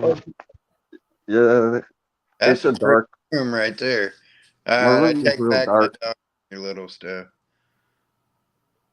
You're on that something's killing the children trend. I'm trying, man. It's too expensive for me, really. It seems to me that people have been collecting that like crazy, but it hasn't got a TV show yet or nothing. I don't know if it's going to be as big as they think it is. I don't know. I mean, if you bought it first up, but people who are sort of spending big money on it, I'll kind of think to myself, I don't know if it's going to have the legs to be worth all the money that people are paying for it nowadays. And so, what do I know? I like the old books, like 1841, 1850. Yeah. You like proper antiques, mate. I want to get, at one point I want to get a 1949 book and a 1938 book, just so I've got books from the year my parents were born. I've got both. Of course, if you want to trade for them, it's kind of heady. The 38 book isn't cheap. It's like the 8 of the Phantom. No, I'll have to find something like crappy funnies or something. There are no crappy funnies. No, there's probably anything even decent from that year that I can afford. Thinking about it, anything comic book 1938 is not cheap. Anything. No, I bet. Yeah, You're looking at $500 for just the dress. Maybe I won't bother then. Maybe I'll get 1949. I can give you one. I can throw one in my package to you from 1949, but 38. Why are those all banded together, mate? Why are they all banded together? Them ones. These are sets. Group. They're just sets. Yeah. But you bund them together so you can take them out. Those are all Red Lantern. Yeah. And, is it just so you can find them easier when they're in the box? You just know where to grab them because they've got a bundle around them. Yeah. Oh, that's not a bad system.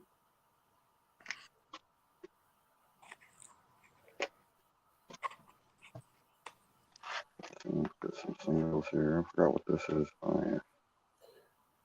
All my Green Lanterns, Batmans. There's so many Green Lanterns. The New 52 Green Lantern went crazy, didn't it? You had the Red Lantern, the bloody Green Lantern Corps, and Green Lantern. Then you had Green Lantern had like a crossover event every year, didn't it? And I didn't know that the original Green Lantern, what's his name? From the Golden Age?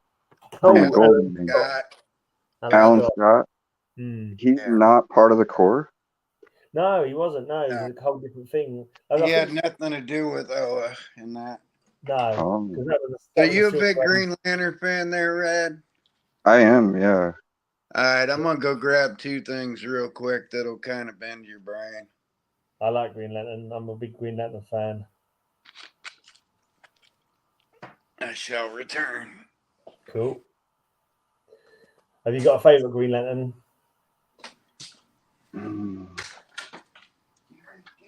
Atrocitus. He's not a Green Lantern. He's a Red Lantern, isn't he? If you're talking Red Lanterns, you can't go better than Dexter. Okay, yeah. You know the one I'm talking about? I think he's called Dexter. Yeah. Isn't he blue? No, he's the Earth Cat. Oh, yeah. The cat. Atrocitus cat, yeah. I think he's called Dexter. All right, Rog. Hey, Greg. That's what his name is. Yeah. Hey, Norin. You missed all the Firestorm comics. I went through box 1 of all my Firestorm comics in it. Oh, okay. That was the idea anyway. And I try and do this every week. Going to go through a box, and whoever wants to hang out and talk about the comics, show their own comics. I mean, yeah, I spoke to Kyle earlier. I didn't know this. You were coming on. Yeah, I was kind of I was thinking about it for ages because that Wednesday night thing was the idea originally that I was going to show comic books and we could have a chat. And it just and then Carl got us all these guests. It looks like I'm sorry. It looks like the movies are gonna go heavy on Jon Stewart. Yeah, I don't think they're gonna go very wide open. I think it's gonna be just Jon Stewart. That's not Jon Stewart. He showed up on Flash, the Flash CW show too. That's the Arab bloke, that guy, not Jon Stewart. Not Jon Stewart, but Dig, Digger. Oh, that's right. I was going to make him. That's right. I was going to make him. They was talking about making him Green Lantern, weren't they?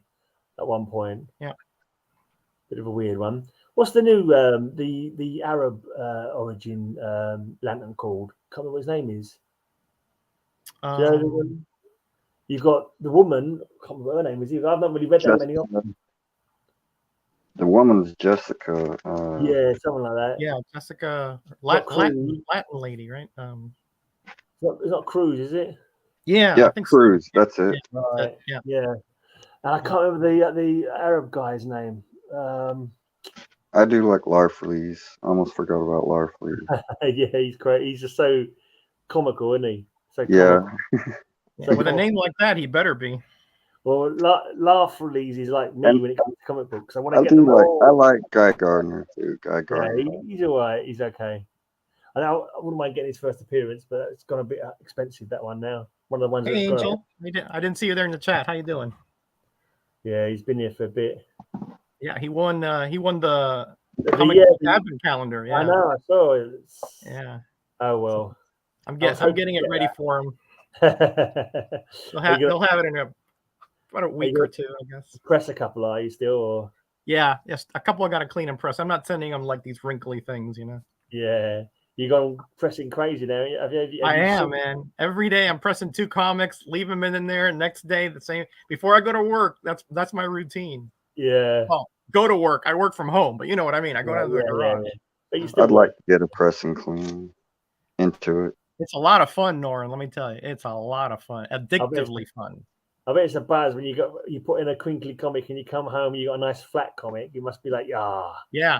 I was thinking about you the other day, Gray, because I put in this adventure comics that I think you showed one time way back when, and it was a wrinkly mess. and it came out, you know, I mean, still creased, but perfect. Ooh, that's cool. I like when the whole core shows up like that. That's a great pose right there. Yeah. Who's this guy with the hat? Oh, that's not. By Kilowog? No, Chance, who's like a bit of a rebellious one. He was kind of like his sector, the planet with the most crime like on it, and he was kind of like it could be him. So like, yeah, it looks familiar, but I don't remember his name. I don't know if it is him. Let's log on to the DC database and of course, I'm not like the most versed on the Lantern Corps. So. Like Jack P. Chance or something like that. Let's have a quick check of my rings a bell. Yeah. It might not be him. He didn't normally wear a Green Lantern uniform, but I'm pretty sure he had a hat like that. Mm-hmm. So you're just going through a whole box? Is that what we're doing? That's I've already done it, mate. I've been through all my. No, this guy didn't have a hat. I was mistaken. He's got like a duster kind of like jacket on. Hi, Raj. Hey, Kyle. Hey, people are going to start talking, Kyle, as much as we're talking. Yeah. Is it okay if I mail a gray package down to you? Are you doing a ship over to him soon? I just sent him an AOK last month. Recently. I was going to try and put them together, but if you're already shipped, then I may have to ship it myself. I'll ship it if you want, but I mean, it's might as well just send it straight to him. I don't know when I'll find stuff for him, you know. No, if you've already done your AOK, then don't worry about it. I did, you know, but I'm always on the look because he has a want list, so I'm on the look. So when I find a good amount, I send it to him. Yeah, earlier in the video here, between us catting out and stuff, I pulled his together, and I'm like, this just needs to go out. So. If it's 4 pounds or so, it's like $20 some. So it's not too bad. Okay, that's good. Yeah. Can you ship it medium mail? No. It's just regular. Yeah. You gotta ship it international packet or some small packet or something. Yeah. All right. So did you get through that box there, Rad? We're through. Yep. Why don't you peek at the screen real quick? Now I gotta go back and see what you got in there, man. I didn't catch the front. Yeah. I saw the Freedom Fighters. I love those. Quite a mixed box. Ray, I've sent you out a link if you want to come and join us, mate. You're welcome. Hey, Rad, can you see the screen right now? Yeah. Here, let me show Rad a couple things real quick, just for. Let me put you on the big screen then, and then we can have a look at Roger's spinner rack again. Oh yeah. Well, here's a fun one I grabbed just because it was there, because I always love showing this one off, and we love the music. Nice. Oh, Alice Cooper, signed by Alice Cooper, Neil Gaiman, and Michael Zulli. Oh, cool. One of only 100 of those. The Last Temptation. Who's the cover artist? McKeon, Dave McKeon. McKeon. I was going to say it looks like McKeon. I knew I'd recognized it. He did a lot of the. And then since I was in this box and you like Punisher, of course, there's just the basic Punisher Warzone 1. But, of course, signed by Romita Jr. Oh, yeah. JR. Not one of my favorites. And then me neither, but couldn't pass. But his dad is one of my favorites. Yeah. Now, as far as mind benders go, here you go, Rad. I saw you like the Green Lantern, so Green Lantern, Green Arrow 76, and there is that nasty scribble right there. Wow. I see so much of this. Hey, what's up with the logo? Why is it so like light? I got lights on in here, and this thing's in a. Yeah, I mean the little DC circle. It looks like I can barely make it out. Oh yeah. Yeah, you'd think right there that was sun damage, but there's no sun damage, so it's just bad printing on there. Yeah, that was it looks like some kind of misprint. Yeah, when they. But just for some reason, I can look past it. It might have to do something. The ink ran out of red. I got a dodgy spine on it. It looks like it's a lot of It's spine. got a bit of a dodgy spine on it. It's only about a 2.0, but this was a given. But that's got a Neil Adams sig. Yeah, so. Exactly. Yeah. Well, just having that, thinking that's. I was trying to get my run from I think 70 to the end of the run, but there a lot of the Neil Adams ones. I had to say no, I'm not going to be able to get them. I don't have All American 16. I just have. But it is signed by Martin O'Dell, the creator of Green Lantern. Okay. Oh, cool. Nice. That's a long time ago. He's long gone, right, Kyle? I bet. Yeah, he's been dead for like 25 years. 20 years, yeah. And then I met him a long time ago. Then the Holy Crow of all Holy Crows, something that's even rarer than Action Comics 1. A Superman candy. Superman candy coupon. Oh, coupon. Wow. There are fewer of these known to exist than there are copies of Action Comics number. Yeah, I mean those were not collectibles, really. No. I mean, no, there's like 104 known Action Comics ones, and there's only like 60 of these known. And I think there's less than that, Kyle, because I think a lot of those have been resubmitted and all that. Yeah. So I think it's probably less. I've got one of them. So if anybody's looking, I don't think I'll trade the Green Lantern, Green Arrow, but if you're looking for, that's my Neil Gaiman autograph, but I can change that. But I don't know. Everything's barterable. I'd even let go of this for the right trade sale price. I'd even let go of that. I ain't got nothing to bargain with, mate. I've got my comics, and that's it. I've got my comics that I'm keeping pretty much. Yeah, it's hard to let go, right, Gray? When you've been collecting runs. Yeah, exactly. Yeah, because Kyle was like, "Oh, just give me some of your X-Men, burn X-Men." I'm like, "That break up my run," I'm like, Well, I pretty much just nailed that all down. I've got. You did? Oh, good. Oh, you got it from Mark? I've got if memory serves, I may have the entire burn run saved for 109. I think me and Roger are quite similar. We like to get the full run, then we keep them and put them together. Yeah. I was looking at Noreen's collection. He's picking out comic books, and they're all different ones. And they're like, why are they all together? Exactly. Well, together with the and Carl's got he's happy to trade, as long as he's got his comics to look at. He's actually getting new stuff in. He's happy to other stuff to go. But I'm like, no, those are my comics. Let's stay in here. Yeah, I'm not going to try and complete my X-Men run. Well. If I were going to do that, I'd start with 1 to 200. I'll get there. Okay. But hey, we're all different collectors, and that's kind of what makes this so exciting, is that there's other methods, other ways. And how else will we get our comics if other people don't give up theirs, I sell too. So all these black boxes are my PC. Like I don't ever sell my black box, but all my keepers are in the black boxes, and then all the white boxes are what I'm selling. Okay, so you're selling the ones I don't want to hold on to. Right. Oh, okay, cool. This is a keeper, but yeah, I got some on the floor too, but then I got boxes in here. These are all books I want to have slabbed in my box in here, and I kind of call it my safe. And then slabbing's too expensive. All my oldies, I'll never sell my oldies. The only thing I'll ever sell are these 4 white boxes. Right. Oh, okay, cool. Are you selling them just for like a bit of pin money, or are you looking to just for money for more books? Yeah, you looking to save for a particular grail or something, or you just whatever you fancy at the time? Yeah. Yeah, whatever I'm getting. Yeah. How many comics did you say you have, Norin? Like in total? I'm probably knocked down half of what I had through selling. So I've been selling since August on Whatnot. Oh, okay. Right. Yeah, I like those display cases with the lighting there. That's really cool. I've sold a lot, but I've also learned, what I want to keep and what I'm okay with getting rid of.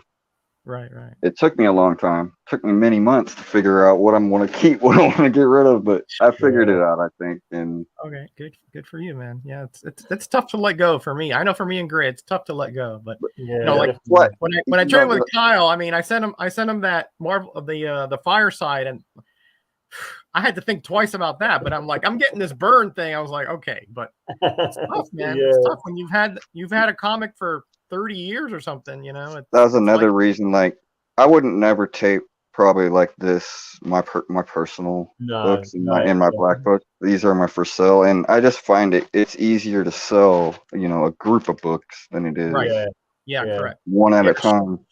Shipping for one comic is insane. It's just I've been checking some of my sales today. I did a post up, and like I haven't updated my pictures, so I put all these pictures out, and people are looking at books, and I'm going through trying to find them. I thought I must have already sold that one. So I'm spending more time trying to find books that aren't there than I am actually selling comics. But well, it just makes me cringe to think about selling them. I'll trade them all day long. I can't stand money. I can't stand the thought of money, even though I need money. But money's a last resort. I'd rather do a trade, Yeah. Right. Yeah, but like let's say it's like me and Gray. Like we don't want to give up our comics, but we want certain ones. And if we have the money and you need it, well, why not? Yeah, there's a handful of them that cash may be involved, like that FF52 I showed you earlier. Right. I may take cash with that, but I'd rather just do trades, but let my family sell them when I die. Oh, nice flag cover there. Oh, that's a cool. I gotta write that one down. Superman 4. Okay, cool. The movie. Yeah, that was not a great movie, but yeah. Yeah. Is that the movie one? Is it? Is that the movie? West of Peace. Nuclear Man. I never saw that movie. I never saw that movie. Well, you didn't miss much, It was bad. But that makes here's Howard the Duck look like an Oscar winner. Here's a fun fact, though. You remember, Gray, those comics that say you can be in a Superman movie? Yeah. Okay. The kid who won was actually in that movie. He's the one who was on the pedestal up there and told Superman, why didn't you get rid of the nuclear weapons? You didn't see the movie, but that guy actually won the contest. Okay, cool. I wonder what he's doing now. He's probably older than me, so Secret Origins. Rayman wants to see number 8 book, so he wants to see what we're going to show on Saturday. Exactly. I'm not on Saturday, right? I don't have to fish out no number. No, sorry, mate. No. Don't be sorry. I don't want to fish stuff out. Hey, Kyle, be on alert because we might be getting a hurricane through here, and if I got no electricity, you might have to fill in for me. Did you not just have a hurricane like 10 minutes ago? Well, it didn't come through here though. Oh, yeah, but this one might. I mean, it might. Yeah, it's not a strong hurricane, so we wouldn't be like This is the second tornado season, so states around here are getting smacked by tornadoes left and right now again. Yeah, when I lived in Mississippi, I remember getting hit by a couple. Are they getting worse from like global warming or anything like that? Or well, it doesn't help any, but November when the warmth spikes kind of is a second season for him anyway. But Salad got killed. He got killed, right? Has he been killed? When? Yeah, I think he has. Yeah, I think he was killed in the Emerald Dawn, wasn't it? Yeah, but he's been alive since then. Though he came back. Oh, okay. Right. I haven't read all the Green Lantern Corps were killed by Hal, weren't they? When he took all the rings, the famous ring. Yeah, most of them. And he become Parallax, but he's been alive. The New 52, like same as I'm not up on the New 52 stuff, so they're definitely around in the New 52. Same with I don't like the new stuff. I like the old stuff. Yeah, that's I didn't buy me as 1905. Batman Halloween special. Yeah, Nice these... Batman. Oh yeah, the death of the family, wasn't it? Yeah, the villain. Oh, look. These are hard to go through. Oh, Mark Speaking of the Aldridge. auction house king, Oh yeah, the death we got of a the party family. going on here. Hey guys. Hey, Mark. So much for your simple stream, there, Gray. I've done this is the whole point. I want you people to come and hang out. It's Matilda's love child. It's Matilda's Yeah, stud muffin. What's that? Roger. Oh, you. Hey, Someone you know, got- I don't have a problem with that. What's that? Boy, Mark. Someone's got a screen on somewhere. I can hear it starting to hear an echo. Mark's got an echo going on. Oh, hang on, guys. Sorry. is your speakers too loud or something? Oh, Yeah, yeah. always. Yeah, he's showing it on delay. Yeah. Oh, you put it on another window. Are you back home, Mark? Yeah, I'm back from Spain. Yeah. Okay, great. He's busy doing research for the chat we're having with JM tomorrow. Ah. Yeah. reading me moon shadow. It's a flipping epic.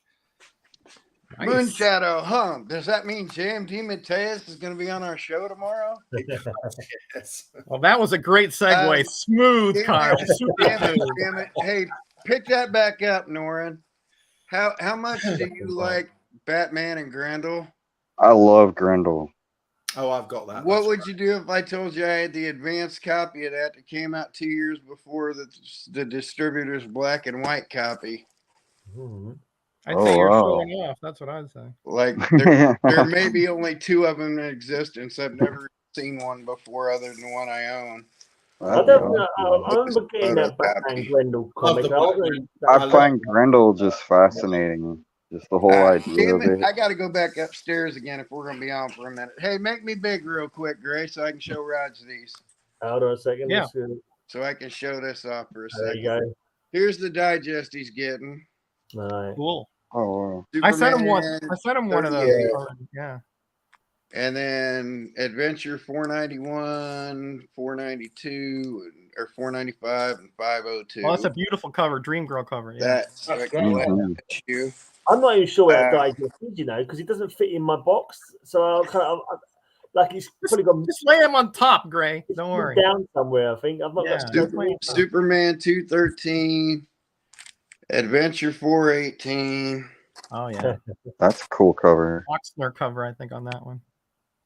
Going ahead, since he said he loved this, I may okay at him this Yeah, action. I've got a really poor quality one of that. Like the cover's not even on it. Action 344, Superboy 163. Cool.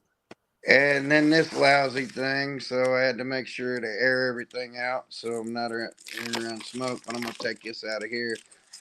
He needs it. Of course, I could sell it, but how about Black Lightning #1? Nice. Signed by Isabella. I knew it. Yeah, I knew it. I have one, not signed, obviously, but yeah. I've got a couple signed. Yeah, Mark's got he found all these at the auction already. Did, yeah. 2 copies of Black Lightning #1, yeah. Nice. Really? Well, both signed or? No, I'm not. I can't do the. That's just no. They're just they're nice copies. They're 8+. I'm surprised how cheaply I was able to get the rest of the. I mean, I'm a couple more to go, but the other ones I picked up really cheap. I was kind of shocked. I thought they were worth more. The Black. That's my AOK going to Graham. Now I have to go back upstairs again because I need to blow Norin's mind one more time. Oh, nice burn cover there, Norin. Yeah, Demon putting on Superman's cape. Yeah. I've got a few doubles of Demon because he's like in the Superman. I also got him like Brave and the Bold. I've got a copy of the Brave and the Bold in the Demon box and in my Brave and the Bold box. Right. And a couple of early Brave and the Bold where Hawkman's on, and I'm like, do I want to put these with the Brave and the Bold, or do I want to put them in my Hawkman Atom box? Yeah, that's always a problem. Yeah. Right. Yeah. If you're going by character or if you're going alphanumeric, it's confusing. Yeah. That's why I do alphanumeric by publisher, so that my brain is getting too old for those kinds of distinctions. Yeah, my Brave and the Bolds are all in Wave Rider. I enjoyed all that Wave Rider stuff. That... Armageddon 2001. It's now 20 years old, but at the time it was 10 years in the future, wasn't Yeah, it? 2001. Yeah. Yeah, but it was like disappointing how they had to like alter it, but yeah. Yeah, it's disappointing. That is Firestorm, right? No, it's no, not. That's Wave Wave Rider. Rider. Wave Rider. Oh, duh. Yeah. Yeah. He was a guy from the future. Richard Rider, I think his name was. No, was it Richard Rider? No, not Richard Rider. It was Richard Rider's Nova, isn't it? Richard Rider's Nova. Yeah. Yeah. I forgot what his name was. Yeah. That was a good issue there against the Burn. That's the Legion crossover. Yeah, I wouldn't even. Yeah. I mean, only, yeah. I just put things in boxes, like I make sure they're all together. But I've got Marvel and DC. That's why on Cover Slingers you're always struggling to find stuff because you don't know where. I've got my blog with all my sort of what's in each box kind of thing, but then they're all piled high. Like I haven't put the last ones away yet. Lauren, can I ask? Did you buy these when they first came out, or have you collected them since?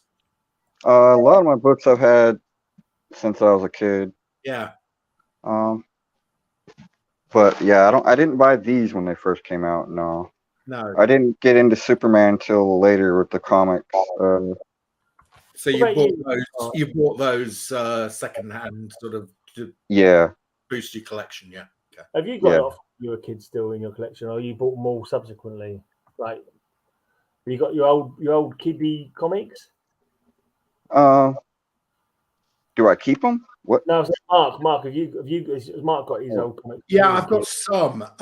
So yeah, I have got a few. When I say when I was a kid, from when I was about 14 or 15. Right. Yeah, well, that's not many, but I've got a few. Yeah. It was Matthew Rider, Metarog. Matthew Rider. That's right. I knew it was something Rider, but I didn't remember what it was. Yeah. Are we all ready for another mind bender? No. Oh, yeah, I guess so. Right, make me big real quick. Here you go, Nora. That Batman Grendel come out in 92, right? Yeah. Yeah. Who wants to be the only person to own one of these? Oh, wow. That is cool. 1990, 2 years beforehand. That's unusual. Usually it was only about a year or 6 months before. There's the distributor's note for it. Yeah. Maybe because it was crossover different, because Grendel wasn't owned by DC, was he? It was no. It took him 2 years to actually get this published. Yeah, company. Oh, Kamiko. Yeah, Kamiko. Yeah. Yeah, it's probably the legal stuff that meant it took 2 years. That must have been what guys I have a Metalman. Crow and Sandman. Yeah, I have a Metalman that was like that was sent to a comic shop, but it was only like 6 or 7 months before the series actually came out. And this is the entire series. It's not one issue or anything. It's the entire series before it actually published. Oh, yeah, wow. Those are photo stats of the original art, right? Yeah. Yeah. Okay, that's what I thought. The non-colored pencil art. Yeah. This is nice. Wagner's original pencil art. Yeah, those are rare. Those are pretty rare. I know that they were sent out to certain people, but I know they're pretty rare. Distributors, not even to comic shops, to actual distributors. Like Diamond got a copy of this, right, and things like that. Well, guess who got a copy of it? Surprise! That guy in Indianapolis. Why did they send them out? Kyle, why did they send out a preview of that to a bouncer for Rock Band? I don't think they sent it directly to him. I think he must have got it for a third party. I'm just connected. That's the easiest way to put it. Connected. What were they used for, though? What was the actual purpose of what was the actual use of them? What did they? To hype it, to hype the stuff. Yeah, that it was sent to distributors, and my sources say it was sent to also to like the bigger comic people, right? Yeah. So they could hype it, so the comic shops would have more orders. I've never heard of more than 5 copies of any of these full ones. I've heard of more than 5 copies being made at like the 6-pagers. Yeah. The 6-page advance, I've got some of them up there too. But as far as a couple of those, go, would they send them out as review copies as well, like to big reviewers to review them in advance, or not those? I don't think those were. No. Yeah, because they had to send it to people they would trust, you know, to I like that. I like that. Yeah. not actually try to distribute them. You know? These are supposed to be destroyed. That's why they're not even supposed to be around. The 6-page advance copies, those weren't supposed to be destroyed. These were supposed to be destroyed. So there may be a second copy of this still in existence, and if so, it's probably in like Robert Beerbaum's basement.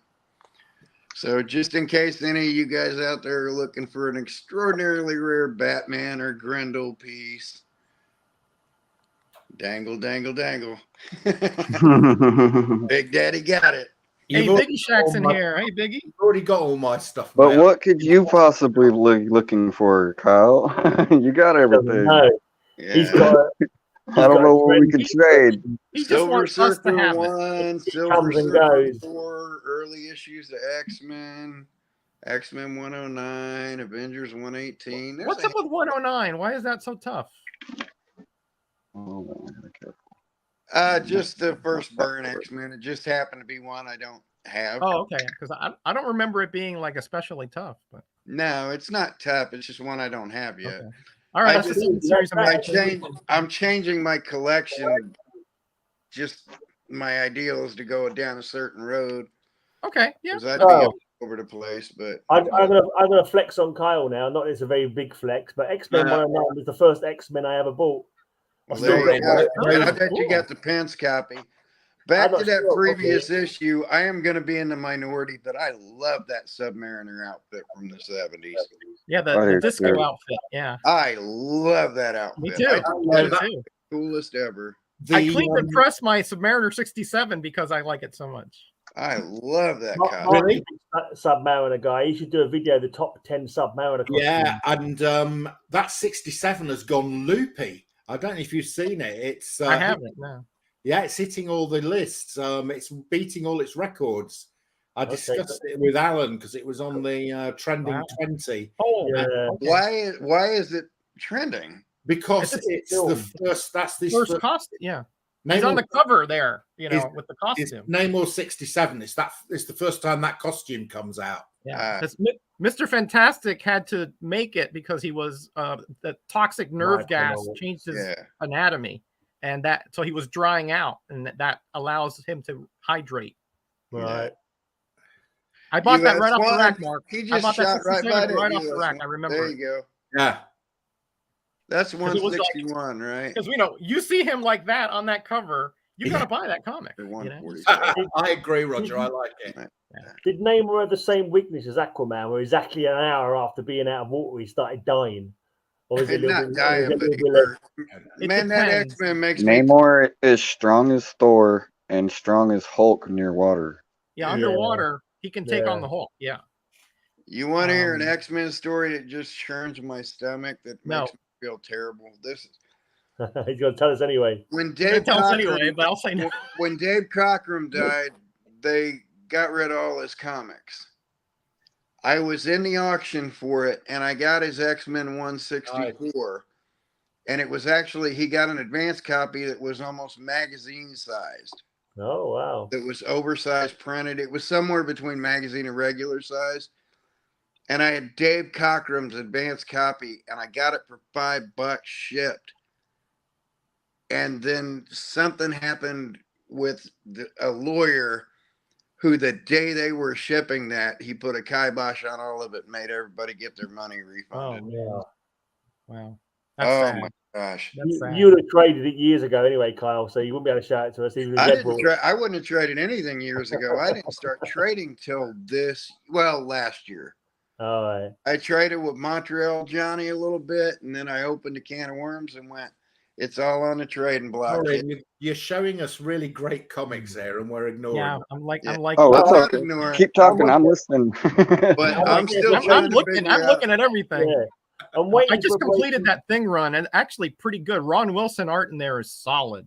I like it a couple years ago. The guy's on here live now, and I'll even throw it out to the chat. First dibs if you're looking for this sale trade. Oh, hey, Kyle, I wanted to ask you something. And in one of those Titan Super Spider-Man comics that Gray sent me, there's a pull-out poster, and it says, the art says Patty and Esposito. Is that Patty Cockrum? Paty? That has to be. Okay. That has to be. That almost has to be. Because I can't think of anybody else it could be. That almost has to be. Who it could be, a lot of those British books, is they had up and coming artists do stuff like that, do fillers, do posters and things like that. Right, but I figure since it was Esposito, that art came from the U.S. You know, Kyle, he's showing Defender. Yeah, I'm trying not to look because I want them all. Yep, those are the. I think those are the Giffen issues there. You've got a full run of Defenders, didn't you, Rog? Yeah, yeah. I got that long time ago. I got my 1 through 10. Like, okay, Nice. ready to cringe? I got it like a going out of business comic book shop sale for $0.25 each. Wow. There you go. That is a trender.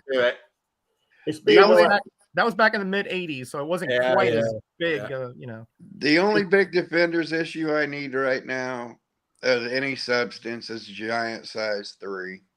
The first Korvac. Yeah, all the rest are just filler issues. I got all the big ones. Yeah, I've got oldest all the issue I need is 15, but yeah, Biggie, I saw that Fantastic Four you got. Yeah, I saw it. Cool. I need like 3 precursors or 2 precursors now. I need Doctor Strange 183 and Submariner 35, and then I got all the precursors. They weren't the Defenders though. They were taking the nameless one on the nameless one, and he had to help them. But they weren't the Defenders. They weren't even together. It was Doctor Strange and Submariner. And I got Hulk 122, which is the first Barbara Norris, and I got all the precursors, but 2, and I got all the major issues. I think 142 is the first Barbara Norris, but you're talking about the precursor with the Doctor Strange, right? Or Submariner or something. Yeah. Okay. I think I'm sending you that, Kyle, aren't I? The Stubby 22. That's an underrated series, Secret Defenders. I thought it was pretty good. Not really Defenderish because it took a lot of the more popular characters, but the issue 12 is a monster. That Thanos cover with the glitter. With the glitter, yeah, they little, I don't know, gems or something they put in there. Yeah. Mm-hmm. I got those off the rack, I remember. Mm-hmm.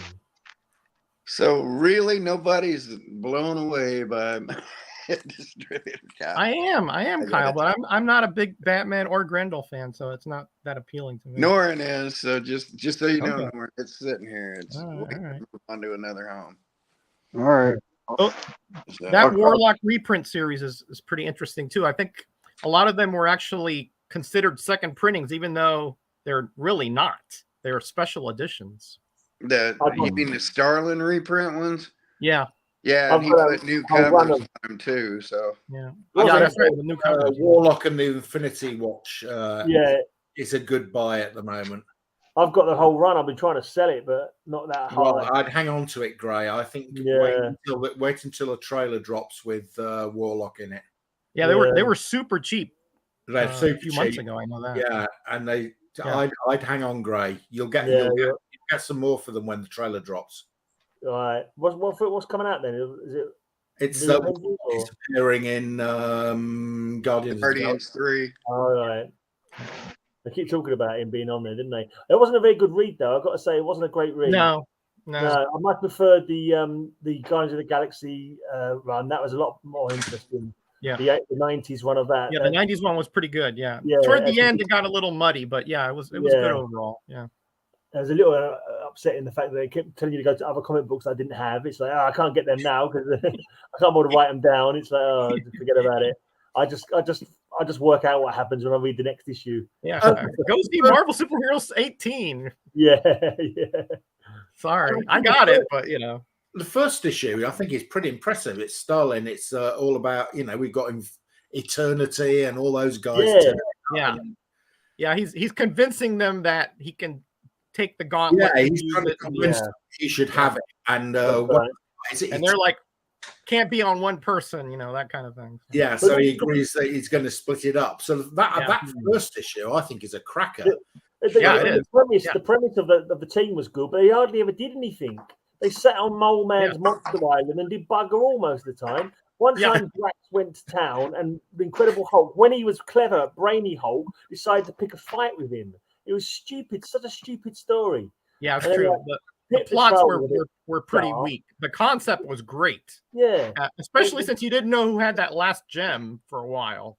Yeah, it was. Yeah.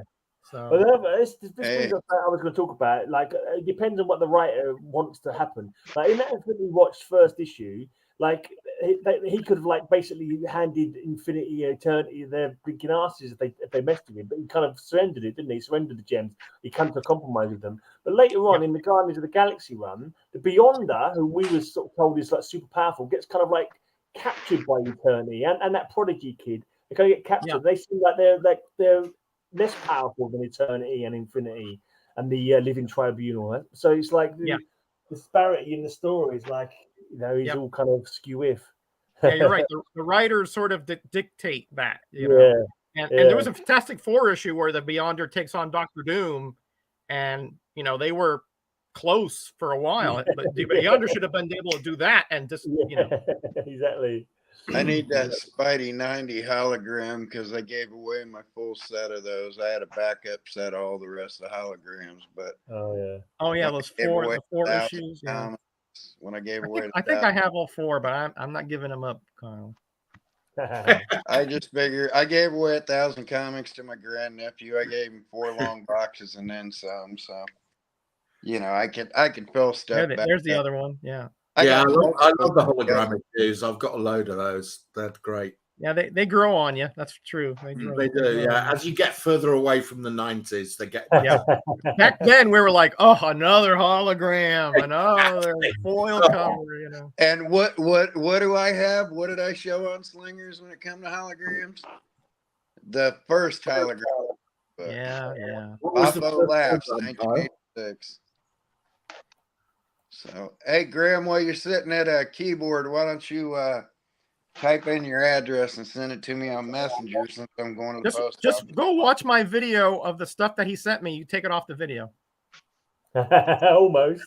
I'm looking at it, Gray, and I still can't figure out what your address is. It's the door number and the postcode. Okay, the door number. Okay. Like the area that you're in. You know, I sent it to another. Wait till you send something to Posh Mark down there. I think I'm going to start calling him Posh Spice. Mark's got more comics than he knows what to do with. I have got more comics. Posh Spice. I've been watching his videos and I'm like, oh man, what do you haven't seen my video? Minute of Metal Massacre shorts. Okay, we just got a notification for that. I got this. I haven't shown it yet, but one of the auctions I got from Glasgow, 170 quid. I got 100 World's Finest. Oh man! Gray's dying up there. He loves that series. I got about 30 Green Lantern from the first series. I got Swamp Thing 1 through 10. You mean from the first Silver Age series? I had Swamp Thing 1 through 10. I sold it. Swamp Thing. So it didn't even show these. It didn't even show pictures of these. It just said Swamp Thing. So it's got the Swamp Thing, not the great one, 1 to 10, and then it's got the Swamp Thing, Bernie Wrightson, Len Wein, 1 to 10, in pretty decent condition. And then I was looking at it, and it got Swamp Thing 37. You did show that. You did show that. I haven't shown it yet. Yeah, you did. You showed it. Yeah, he talked about it. He ain't flipping. I talked about it. I haven't shown it. Okay. All right. Not only that, it had Planet of the Apes, Marvel UK 1 to 50, and it had Savage Sword of Conan 1 to 10 for 170 quid. All that. Yeah, 3 boxes. Amazing. And he could have recouped that off the Planet of the Apes 1, but you know when I broke Damien's mind the other day, we found him 2 in less than 12 hours. We found him 2 of those. Oh, that's great. But he didn't want them because they were too high end. He wasn't wanting to. Yeah, he just wants to read them. I know him. Yeah. There was one on Metarog. There was one on US eBay for about 50 quid, which was fine. Yep. No, Mark, you're. I don't know. I don't know what to say. You're amazing. I think I'm the opposite. I always talks about these good bargains that they find. I always get the complete opposite. I always have to pay too much for comic books, I reckon. If I told you guys what I bought, most of the stuff I've traded off. What's that? What's that? No, what's that? What's that? What's Norrin just put down there? What was that, Norrin? It looked like a Conan. No, I don't know what that was. You don't know what that. Let's rewind the video. Hold on. No. It was a fake. It's a fake. It's a fake. It was Conan 1, was it? No, it was Conan 1. It was facsimile. Oh, facsimile. Wow. He kind of pulled what I did with that Amazing Fantasy 15 photocopy that I got.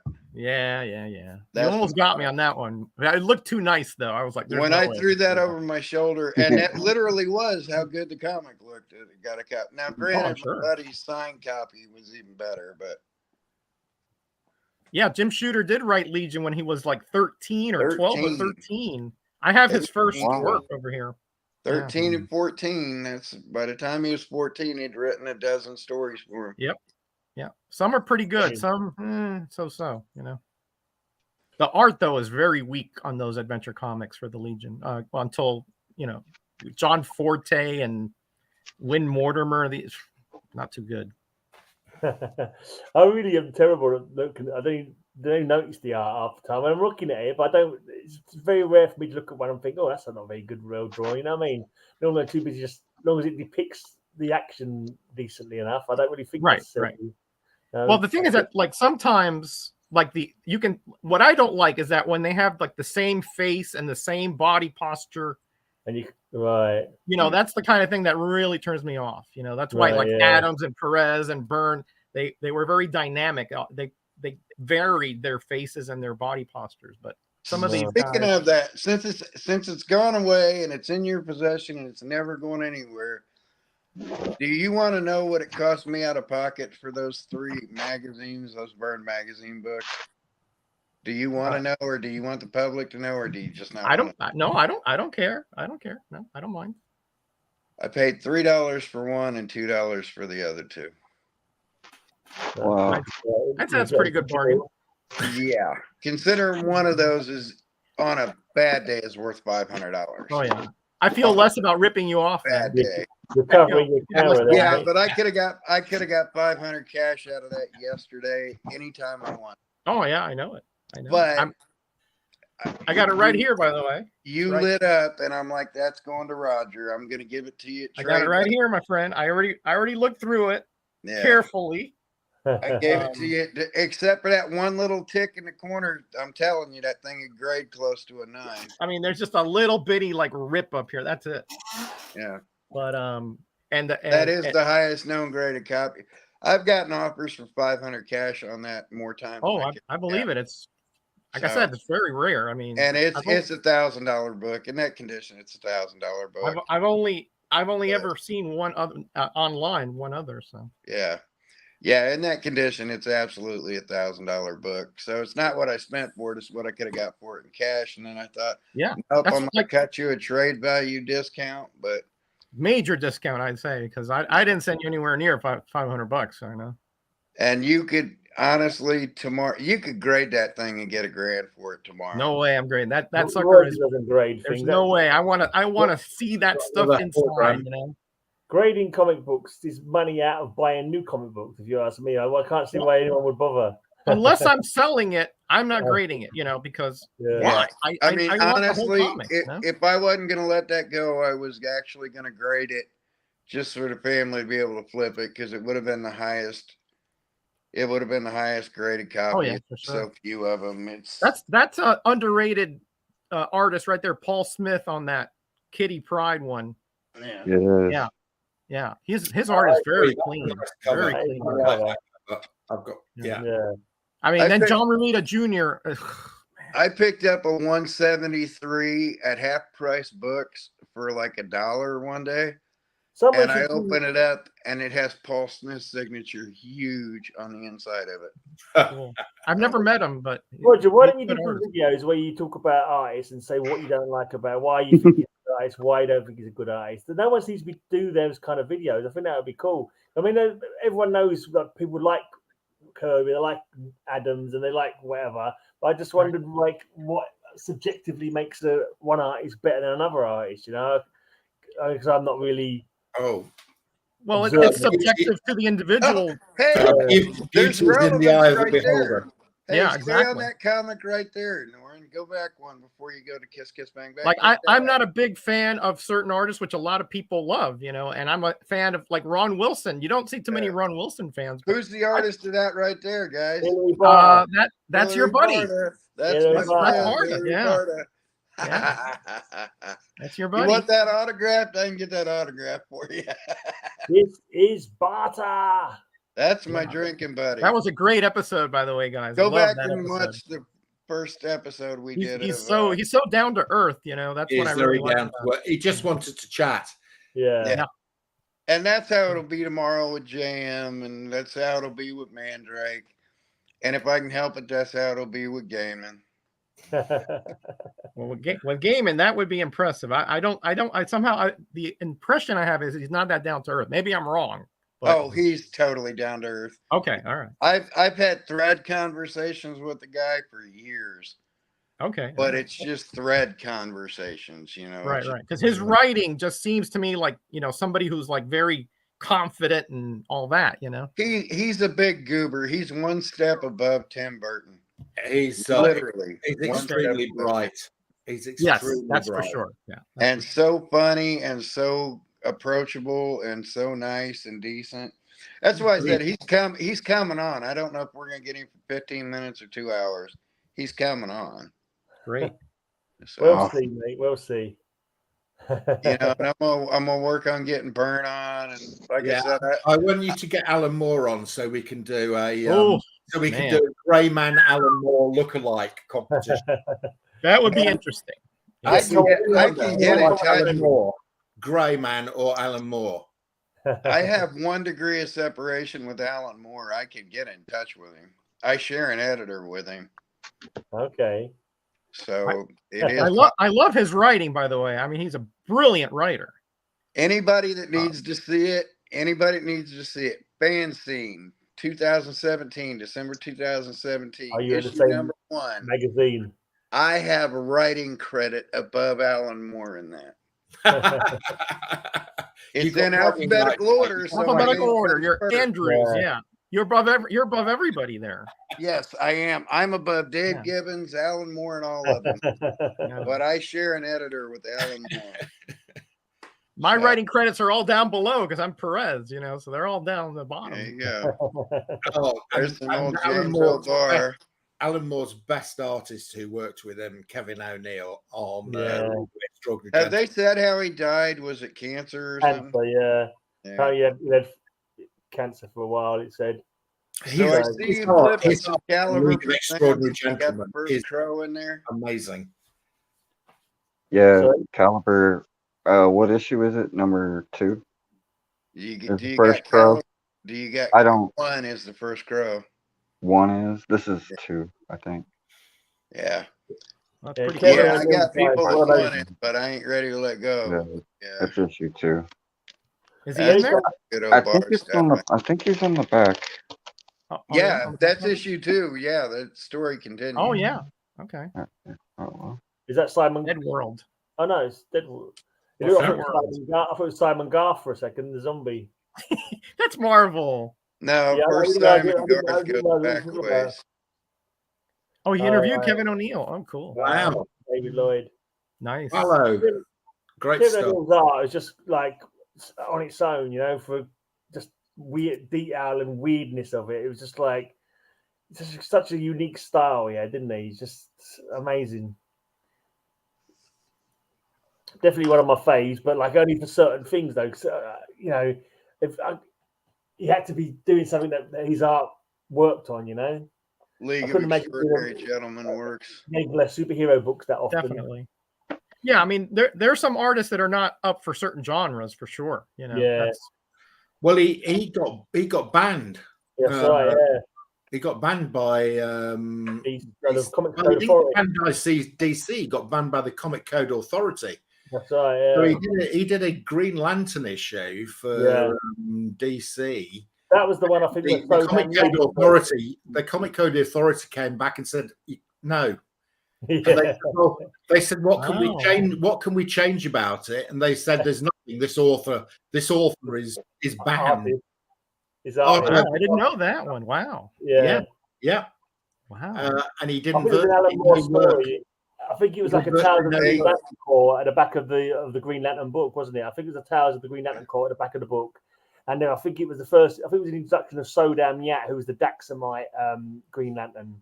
Source Point. That's what Caliber became. That's Gary Reed's thing. Hey, Norrin, you know, in all those Caliber books and the Moonstone books and the other one you just flipped by, in those books, always open up to the front page because a lot of those are signed on the inside. There's book plates signed on the inside of them. Always check the inside of those. Always. Yeah, you never know what goodies can be in there. Just read that those small press things that came out of Detroit, Chicago. Many of them are signed in advance. One of the things they did with those, like that's where I got so many David Mack autographs and Brian Michael Bendis and all them. A lot of them will sign the interior. They'll do con signings and they'll print like 1,000 books and autograph them in advance before they even take them, and then they'll finally get distributed. Right. Speaking of Neil Gaiman, that's what I was looking for. Yep. So, what is your drinking system there, Noyan Ray? You seem to have just books everywhere with no kind of like there is no system. Whatever direction I look, that's where the book is. I keep waiting for the next book in the series that he's going on where I can talk about it, and he clicks to something else. And he's got keep it up, Nora. We don't want to hear this guy all night. Okay. Sandman 1, 2, and 4. I'm looking for Sandman 1, 2, and 4.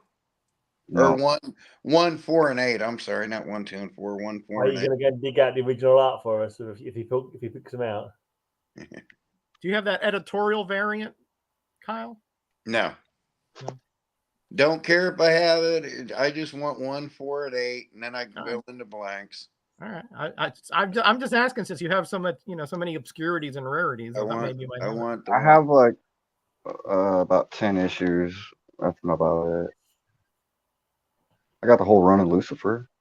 All right, cool. I've got 1 through 4 of the many, and then like 1 and half a dozen of the. I just read the trades of Lucifer. It's quite a good story. Oh, that's so incredible! That's probably my favorite, and best, hands down, the best TV show of any comic book thing ever made, and there isn't even a close second. Lucifer. Well, I like that TV Lucifer series is so good. It's nothing like the comic at all, but it's good. No entertainment. I've never read the comic, but I was told it's not like the comic. It's not terribly like the comic, but it's not unlike it, and it's got the heart. It's just good. There is not a bad episode of Lucifer. Yeah, a bit of Cthulhu. We'd like a bit of Cthulhu. But of course, it was canceled, right? Because it got canceled by Fox, and then it got picked up by Netflix, and then the people just kind of grew out of the parts. They're like, we can do it a few more years, but we don't want to. They ended it properly. Hands down, the best TV series ever. Yeah. And I'm a Marvel guy over DC, and yet I can say that, and then turn around and say, and the best comic book adaptation movie is The Crow, and number 2 is Watchmen. Is that Unbound Cthulhu related, or is it? No, it's different. Okay. That's a great cover slinger cover right there. Looks like a deep one or something like that. You got Cthulhu versus Uncle Sam, a Scott Harris King classic out of Boston. Yep, I got it. I was watching his video when he was doing the fundraiser for it, the Kickstarter, and he was like, he was saying the postage is too much to make it worth even making it available in the UK. It's Uncle Sam. Yeah, they're public domain, so he does his own comics. Yeah. So, and he's why I know all these guys on here. So gotta shout him out every chance I get. Yeah. Oh, you got it. This is versus Uncle doing the big screen. What in the hell are in them test tubes? I got some of my tattoo test tubes, but what the hell are in them test tubes? Are they drinks? Yeah, bones. There's bones in that one test tube. What is that? A raccoon penis? I supported his Kickstarter, because fake bones. because Scott is a friend, So. Yeah. Okay, fake bones. But is there liquid in those? Yeah, couple. I don't care how sealed those are. Get those the hell away from your comic books. Oh my! If that falls and breaks, they're plastic. Here's They're the man plastic. who's smoking around his comics. No, I am not. They're in the house. They're I do plastic. not light up. This is an open garage, and when I brought them You have out, a fair point. You have a fair point. I saw you smoking in there the other day, Kyle. Not with my comics out here. If I'm outside and the comics are on a table across the room, I will, but you will not catch me smoking in the same room. All right. Never. I'll show you around the whole room. There is I believe you. Out here. That's a cool area, Nora. Oh, that's a nice. See, that's a Romita Junior. Romita Senior. That's a cover right there. Yeah, I love that thing. That is a cover right there. Yep. And when I decide I'm gonna smoke, and look how far removed I am. Here we go.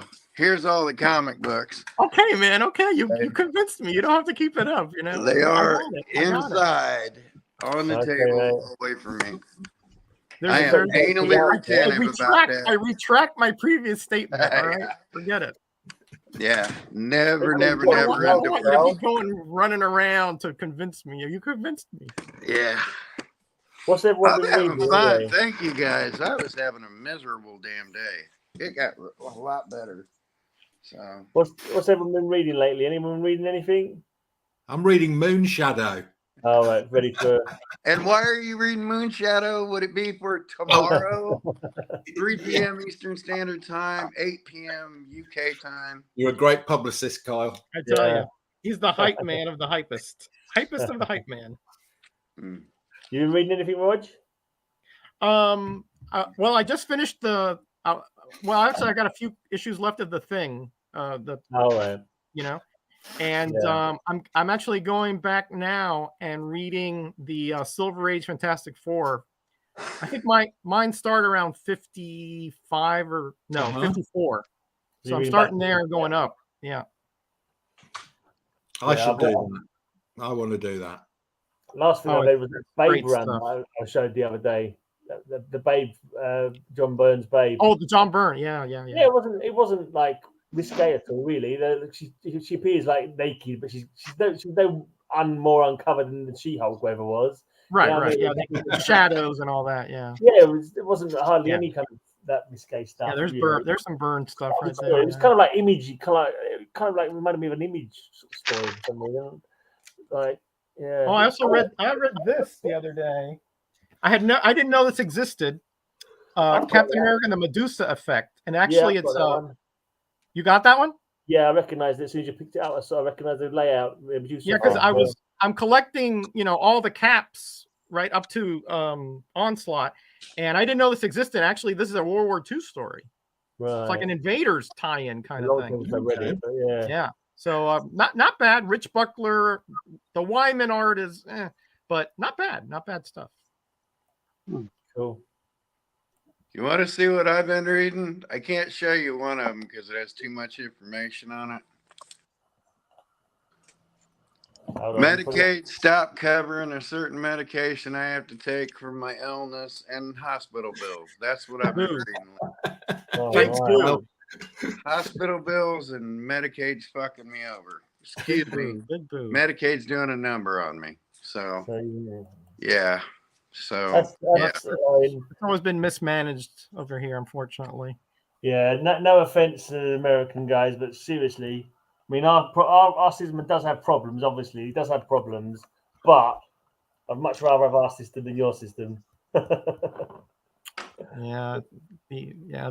the health insurance here is it's difficult, and then you got like they said, Obamacare would fix it and all that. Right. I'm paying more than before. Yeah, so, really? I mean, who did it fix it for? I don't know. Not for me. That's I do know who it fixed it for, but that was the disabled. Basically, that's the main thing. The MRDD community that did wonders for. The elderly that did wonders for. Everybody else, yeah. but it did wonders for people in need. Well, I'm glad somebody got benefit from it because I shouldn't. I've got my wife's best corporate insurance in the United States. I've got Medicaid on back of it, and my bills still come in the thousands for basic cancer needs. Yeah, no, it's you know, Kyle. Anything here is expensive. That's for sure. Any medical. That's why people don't want to go to the doctor because you never know what surprise bill you can get. I've said no to absolutely necessary CAT scans, and I've said no to 2 of them already. I was watching this program once. What you have to start making your own meth and selling it. That's the system there in America. Apparently, if you're ill, you start cooking up your own drugs. Nice. I like that one. I think that's the idea. Don't think that's a good idea there. No. It's not a TV show. The guy was doing really well. You will get free medical care in prison. Bad. Yeah. Yeah, that's true. That will work. But that's a little bit too steep a price to pay for me. Yeah. I'd rather be here in my comic room and pay a little more for my insurance. They'll only give you bare minimal care. They're not gonna. Yeah, I know. Yeah, no, long lasting care. No, that's true. Come on. It's enough to make it to tomorrow. Yeah, right, exactly. Just to get you through. Come on. Not thrive. Say, I'm on TV. Say, look. I was extremely lucky with my insurance. I took out full comprehensive private health insurance, including comprehensive cancer cover. 3 months later, my wife got cancer. Wow. And they paid out everything, private health care. Great. And she's still alive today. So. Great. Yeah, there you go. That's even better, right? Yeah, I was so lucky. Everybody cringes at the word socialism, and I am walking proof that not only does socialism work, it works extraordinarily well. Democratic socialism, mind you, not. You're talking the economic system, not the political system. The economic system is socialism. And you know what? There were complications when my daughter was born, and we racked up over $100,000 in medical bills, and I only had to pay $75 out of pocket. Do you know why? Why? Because I was in the military. Good stuff. Yeah. Yeah. Well, when my military will take care of you. It's like social democracy at work is my medical was covered by government subsidy. And if the whole world did that, we'd pay a little bit more out of pocket, and all these insurance premium things would go down to next to nothing. Your car insurances would drop. Your homeowners insurances would drop. You would save tons of money. Social democracy, whatever you want to call it. It's all semantics and what you want to call it. Yeah, exactly. Yeah. But the way that they insist that the military is run is the way all health programs should be run. Yeah, but Kyle, everybody's worried about somebody going up to $5.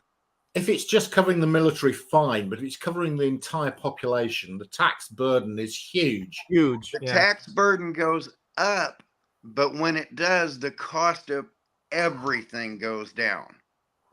Everything goes down. Everything dramatically drops.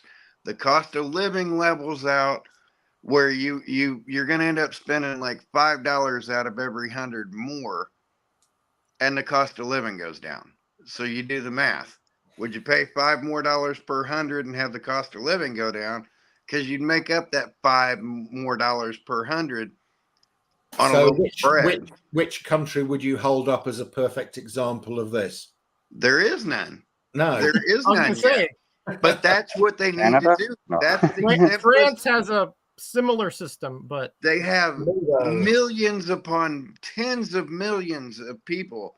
Like 5% of the U.S. population is immediately 100% covered that way. And we don't even notice how much we're paying out. Nobody notices the amount we pay to that. So they not spend $1 billion less on defense or something? The politicians would rip that to shreds, Kyle. They would rip it to shreds, and it would absolutely work.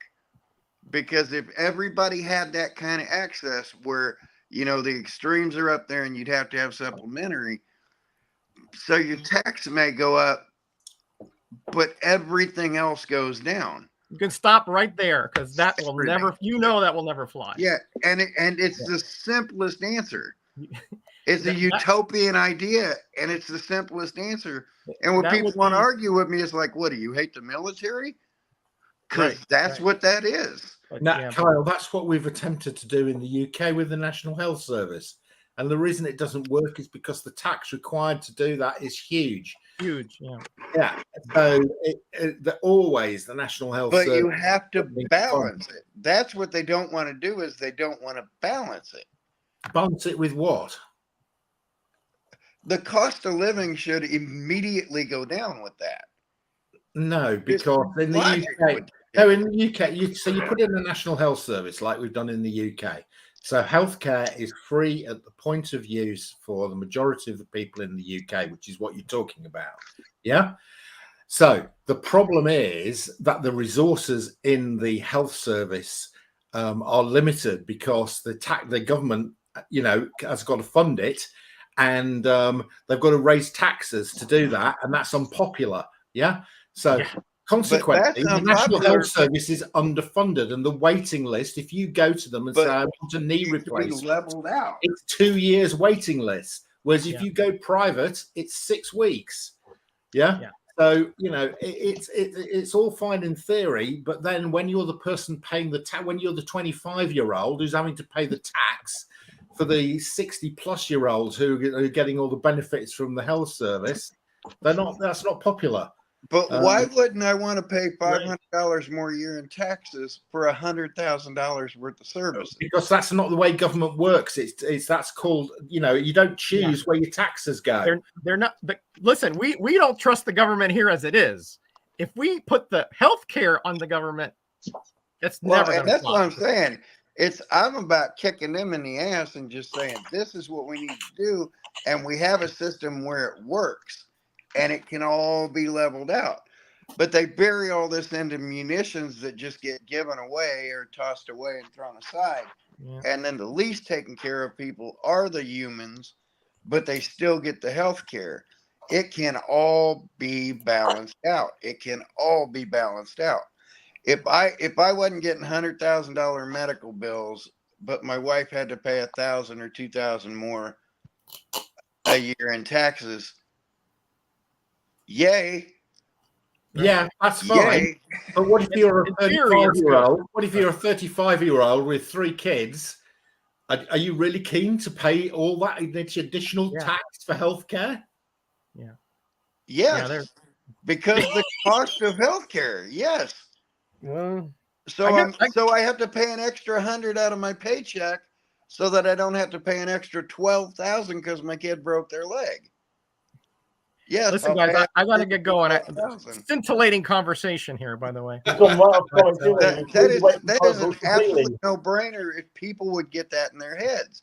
Would you pay an extra $100 for your kid breaking his leg for $12,000? You're paying $100 for $12,000. If the young people knew they wouldn't have to pay massive bills, then they wouldn't mind paying £100 a month more. If they knew that when the time they wouldn't have to be massively out of pocket.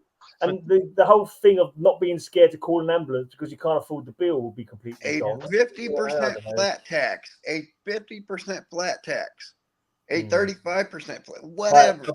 I think that would never fly in the U.S. Never. And they won't let it happen. But if you did it, they're complaining over 20%. So you can imagine 50. Kyle, zip it for a second. Let Roger say goodbye. He's off now. Yeah. Bye, guys. Thanks for having me on. I don't want him to go, but. See you, Raj. All right, take care, guys. See you later, mate. Bye, Mark. See you Saturday. Cover slingers. I think Norman's gone to sleep there. You all right, Norman? You haven't fallen asleep? I'm here. Look at all those beauties he's got there. Those are all reprints, though, but they are beauties. Still beauties. They're cards. See, they're miniatures. We didn't know that. We thought they were full-size things until you. Now that looks familiar, huh? That looks familiar. Yay. I did something similar when I was. This card came out. Oh, come on, 92. 1990. Yeah, I've got that. And it says, that the Overstreet Price Guide says the value of giant size X-Men 1 is How long ago is that? Focus. Matty? My light Yeah. sucks. No, I can't see. Can't Just see, tell mate. us. Okay, it says it's worth $95 near mint. Yep. Yeah. When I was in Wow. the Marines in 1992, I could have got like a 7.0 Wolverine or Hulk 181 and a giant size X-Men 1 for $40 a piece. Man, Would have been a good investment. if only we knew this stuff then, you know. It's like I knew it then, but my wife wouldn't. My wife at the time wouldn't let me come off the $80, and I just read them in her face. That looks so weird. See his giant hand picking up them comics, and then they turn on. You gotta go potty, don't you? Puppy. I was saying when I was collecting my birthday book. 2,750. That was an expensive one. Wow, yeah. Even then. Oh. When I was collecting my birthday books, I knew that the Captain America with the first Falcon was going to cost me a lot of money, and the first Vampirella was going to cost me a lot of money. So I'm not sure I'm ever going to get around to getting them. So I got little fridge magnets of those instead. But then I ended up managing to get both of them. So how much was that one? Let's have a look again. 100 less, 2,650. Okay, that's probably the best investment though. At that time, in the 90s, you mean? Yeah, if you bought the Fantastic Four #1, what is it now? 3 million? Yeah, that's a praise. That's raising up pretty well. Avengers 1's 725. Yeah, that's not bad either. I've got Avengers #3. Have you? Yeah. Nice. I got a really good deal on that. I swear. I can't remember. I feel like I had to go back and look at my old video. I'm sure I got that in a batch with like first Batgirl, first Defenders. Well, not the first, but the Defenders #1. A couple of like modernish variant kind of things, and like Virgin covers and that. And I think the origin of Blade. And I think I only paid £300. That was a good deal. Graham, why are you telling me you ain't got all these things to trade and you're rattling this off? When am I going to get the first video? I'm not trading them. They're my books, mate. They're yours. Those are his keeps. Exactly. Oh dear. It's like it's nothing like I don't know. Maybe first appearances of someone I really want or something. But I don't know. I like your room, Norrin. Are you married? Divorced. There you go. That's why you've got such a great room. Exactly. Hey, look what's on the screen there. There's the grey man. who's that handsome bugger in the middle there? I'm going to have to get that picture updated to put the white patch in. Oh, some nice Vampirella. My birthday sister. Oh, I do like Vampirella. You bought my I bought a load from you, yeah. That's right. Did you pull out Vampirella 1? Oh. I've got the I have the Harris #1 with the Dave Stevens poster in it. Okay. They are nice, the Vampirella. I've got Vampirella, the Warren. Is it Warren Vampirella? Yeah. The original Vampirella. I've got #2 graded. Oh yeah. I've just got #1 of that one. What's the true significance of Vampirella #1? It's not Vampirella on the cover, is it? Show you something. I have the first Vampirella in color. No, okay. Vampirella #1. Hold on, let me find the Warren magazine. Yeah. I mean, it's the first appearance of Vampirella, which makes it significant, but it is the very last Frank Frazetta comic book original art. Oh, wow. I didn't know that. Really? The cover of Vampirella #1 was the very last comic book thing. I didn't know that, Kyle. That's interesting. Okay. Anything else Frazetta after that, they're just using stock pictures and stuff. So what comic's that, Norrin?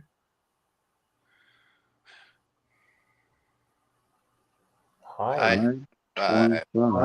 25. I've never heard I've got the red foil cover of Or is that. that Hyde?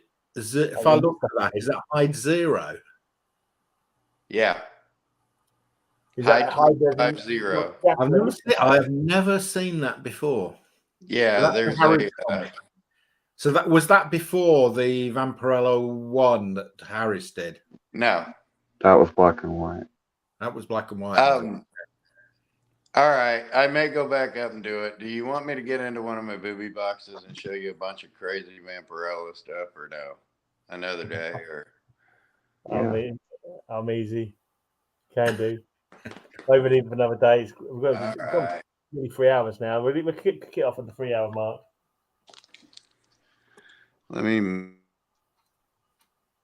Oh, that's nice as well. What's that? So Michael Turner. So I kind of like Vampirella, but I'm not going to be going like runs of them. That's why I got rid of the odd ones that I had, because unless I had the actual whole story, I wasn't going to bother keeping it. That's why I got rid of them. Same with the Lady Deaths that I had. I got rid of them because they're just eye candy, though, aren't they? They're eye candy. A lot of them.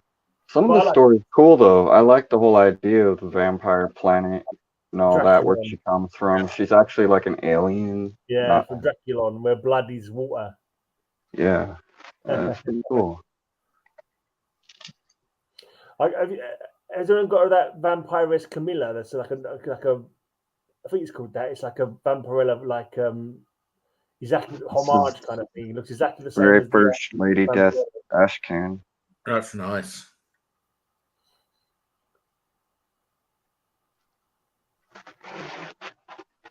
I think it's 1990. 93. What's the Vampirella one going for now? It's pricey. Great. My one up by. I think I got 4.5.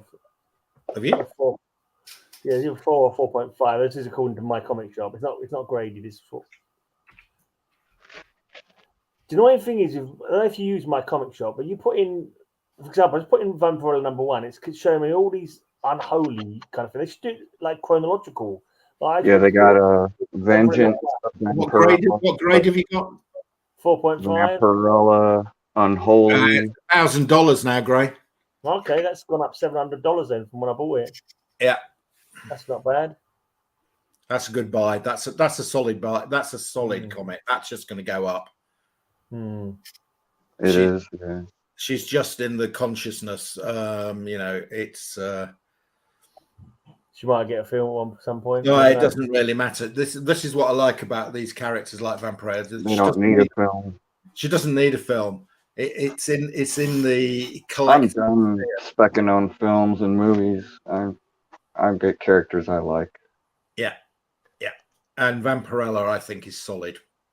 Very solid. If you got that Vampirella one, that'll just keep going up, Gray. You can use that to support your retirement. Yeah, but it's gonna be when I get my dream is I get 6 months to live and I get to sell all my stuff and leave it to my girlfriend. That's your dream, is it? Well, rather than me dying suddenly and she have to deal with it. You know what I mean? Yeah, I know what you mean. Mind you, she uses the tarot, so she should be able to warn you when that's going to happen. Yeah. I don't know that quite is how it works, to be honest. I'm not into that kind of thing at all. It's like, as far as I'm concerned, it's all hocus pocus, mumbo jumbo. Have you told her that? Yeah, she knows. I'm skeptical of everything. I'm very skeptical on stuff. She's like, yeah, she likes it. She's not crazy. she's not a nut, but I watched one of her videos. I quite liked it. I think they're quite cool. I'm not a believer. I think it's hocus pocus as well, but I like the sort of idea behind it. Yeah, there's quite a lot of people doing it as well. Actually, we had a mate who Lisa kind of like talks and stuff to, and helped her out with getting a job. And she started doing a channel. She was getting loads of views on there, and it's like, I'm not working, so if we can get, try and get her up to bloody well monetization, you never know. That's the dream anyway. But I think a good chance with that stuff is loads of people into that. Yeah, fingers crossed. Oh, Miracle Man! Yay! Are you into Eerie at all? I got a double of Eerie, number 23, with the Frank Frazetta cover with the Egyptian Queen, I think she's called. Let me check. Yes, I like Eerie and I like Frank Frazetta. I don't know if I've got number 23. I need to check. If I haven't, I'm up for buying that. Cool. Oh, it's only a question. you know what happened? It's not. I've got the second one. It's a little bit ropey, so maybe you might not be interested in it, but I'll see.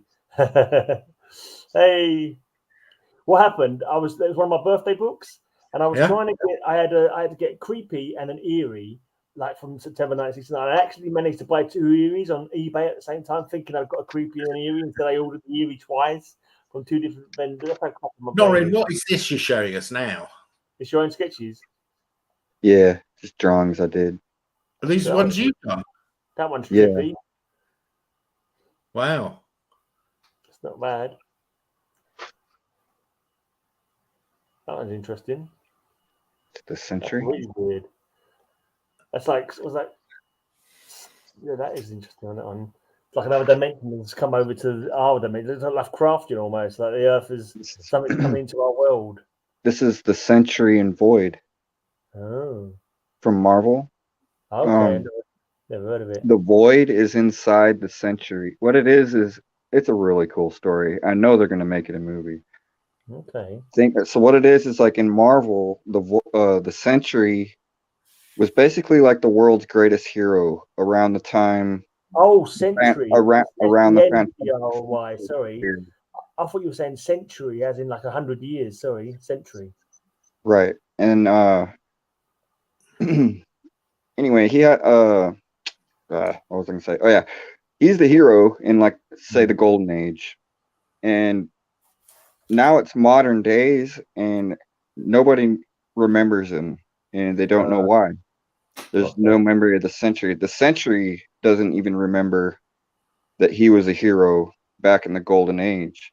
And then what you come to find out is that if the Century ever realizes he was the Century, or he gets his memory back, or if anybody in the world remembers the Century, the Void will come. And the Void is inside the Century, and he's like the most powerful, evil, it will completely destroy reality, like, monster.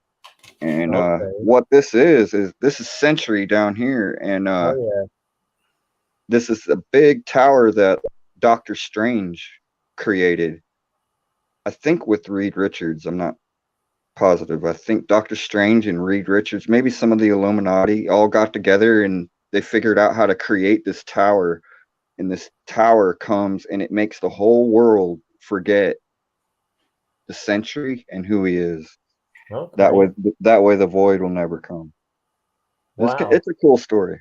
That makes me think of Triumph. It was like a DC guy. They kind of like retconned the JLA, and Triumph was the one who got the JLA together. But something happened, so he was completely forgotten by the world, and then he comes back later on, and he's been written out now. I think they end up.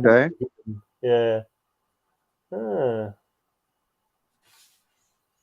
Interesting. Yeah, I remember seeing a comic book of Century, and it was like done in the style of the old sort of Silver Age, something like that. It was like, I can't remember what it was called though. I think it was called Century. I think, but Century was in it. But it was like done in old Silver Age style, but it was a modern book, but just done in the old school manner kind of thing. They were quite fun. I had a couple of them, but I ended up selling them because I wasn't about to try and get the full run. I don't keep I tend not to keep just odd ones. If I don't like it enough to get the full run, I sort of think sell it on. There's a couple that I'll keep the odd one here and there, but that's mainly how I try and collect. I like to read. When I read books usually. I think what gets me in collecting is art. I showed you my sketchbook just then. Like, I always loved art. I have a huge appreciation for art. Yeah. There's a lot of books, that I do get the book form just because I can't find the graphic novel form. But I do prefer to read, just actual books. And graphic novels if possible. But yeah, comic wise, I don't know. It's something about. I am like you. I have to have the whole thing. I can't just have 1 or 2 issues. I like completing sets. Oh, it's a nightmare.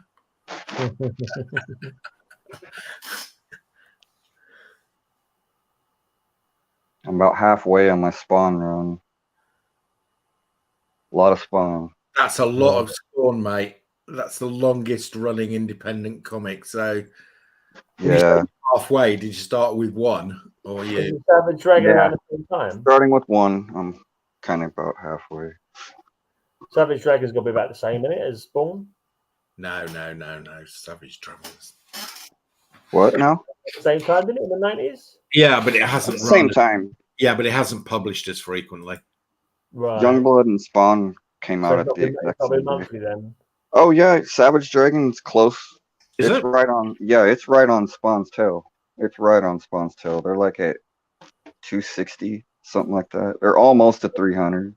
Is it just they were printing a bit slower? They weren't coming out monthly. They had a few gaps today when they didn't come out. Yeah. Yeah, there were little gaps. No. That's because Eric Larson's doing it on himself, though, isn't it? He's not getting someone else to do it for him, like, what's his face? McFarlane. Right. What's that you got there, Carl?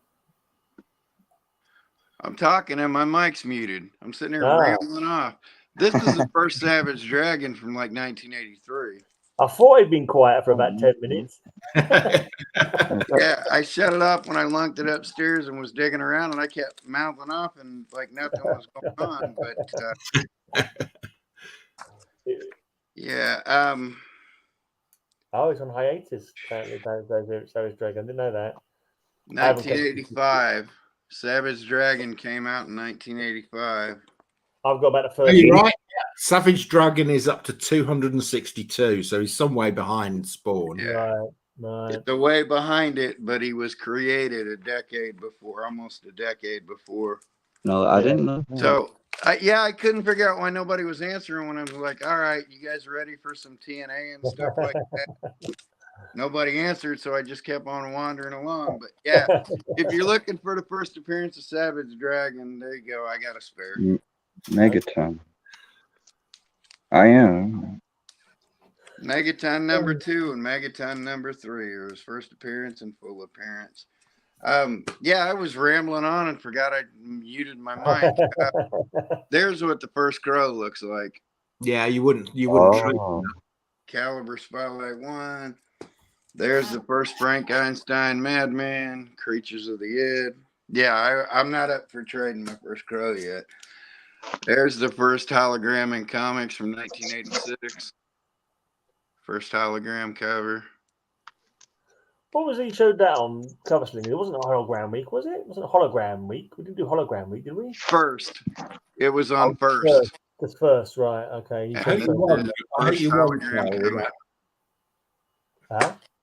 So that's the first hologram?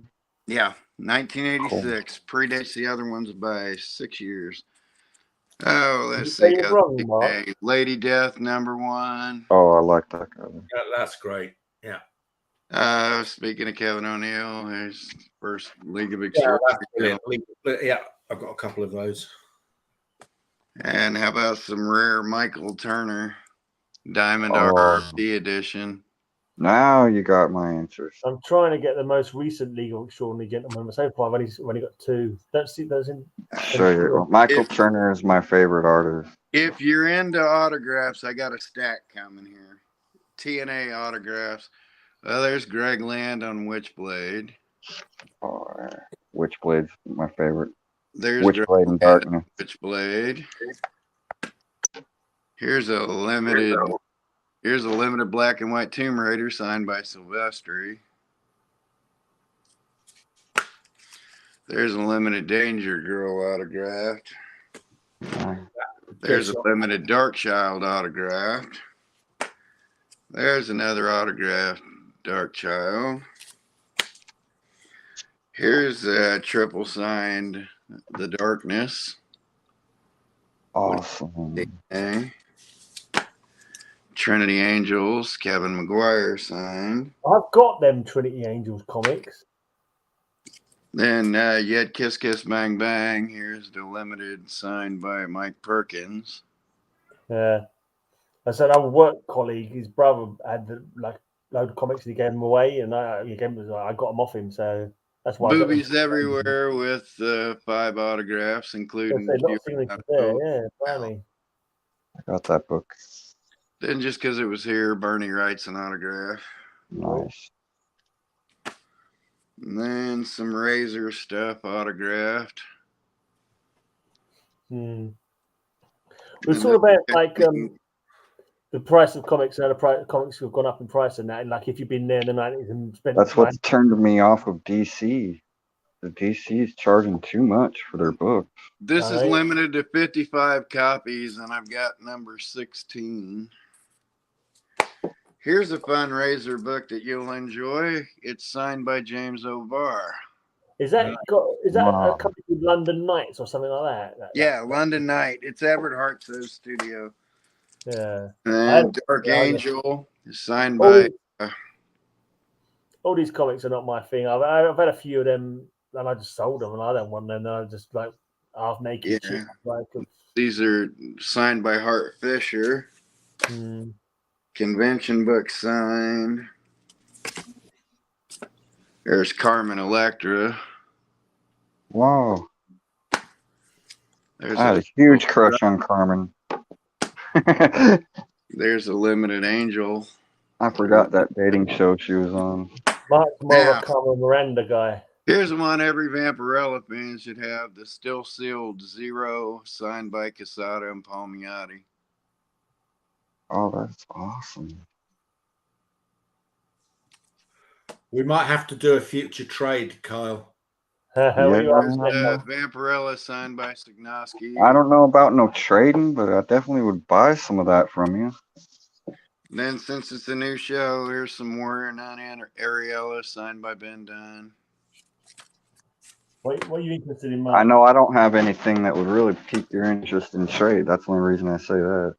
I would definitely buy it. Extraordinarily limited autograph Lady Death that also come with art prints and stuff like that. Yeah, the back there is the one, the ash can I have. And then there's Purgatory 1 and a signed book plate by Polito, or a bookmark by Polito. Here's an autograph Purgatory. It's autographed on the inside. Polito does all his autographs for free. Yeah, you can order your books. And here's one you rarely, if ever, see. It's the Deathmate Silver, and it's signed by all the creators except for Barry Windsor Smith. Oh, cool. I have a Deathmates, all of them, but I don't have that. No, me neither. I've got all the Deathmates as well. Not that one. There's one of my Jim Lee autographs. Divine Right. Oh, back to Turner. There's a Turner Fathom autograph. Awesome. I don't have that Fathom. And here's another Turner Fathom autograph. Awesome. And then while we're in TNA books, I grabbed one of my boxes. Here's something you don't see every day from Arrows Comics. How about Countdown Sex Bomb? I've never heard of it. Wow. I've heard of Bomb Queen. I really like the art. Lots of chaos there. Let's see here. We got that manga. If you're into wrestling, I'll go back and grab the book. But there's the China 2 limited. I'm big time in wrestling. And awesome. There's the photo cover. And since I've got these out there, Undertaker's my favorite. Mark Kal-El. I can tell you stories about meeting him when he was just coming up. But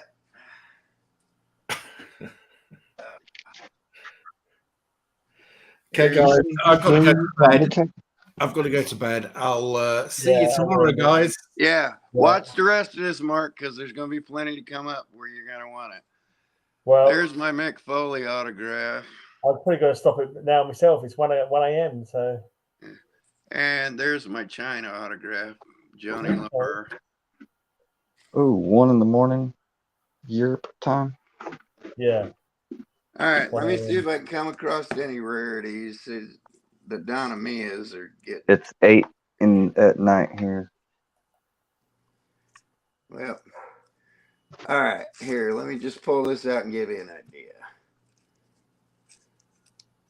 I'm glad I got to go through all my books. I hadn't gone through them in a while. I needed to remember what I had. Yeah. There's some of my Vampirella. You got this one? The Harris relaunch? I like that. It almost looks like Adam Hughes. This is the one with the Dave Stevens poster. I've got that. And that is Adam Hughes, by the way. Oh, it is. Yeah. Yeah. So that's got an eye for art. Relaunch. There's 4. Give me a minute, Carl. Give me a minute.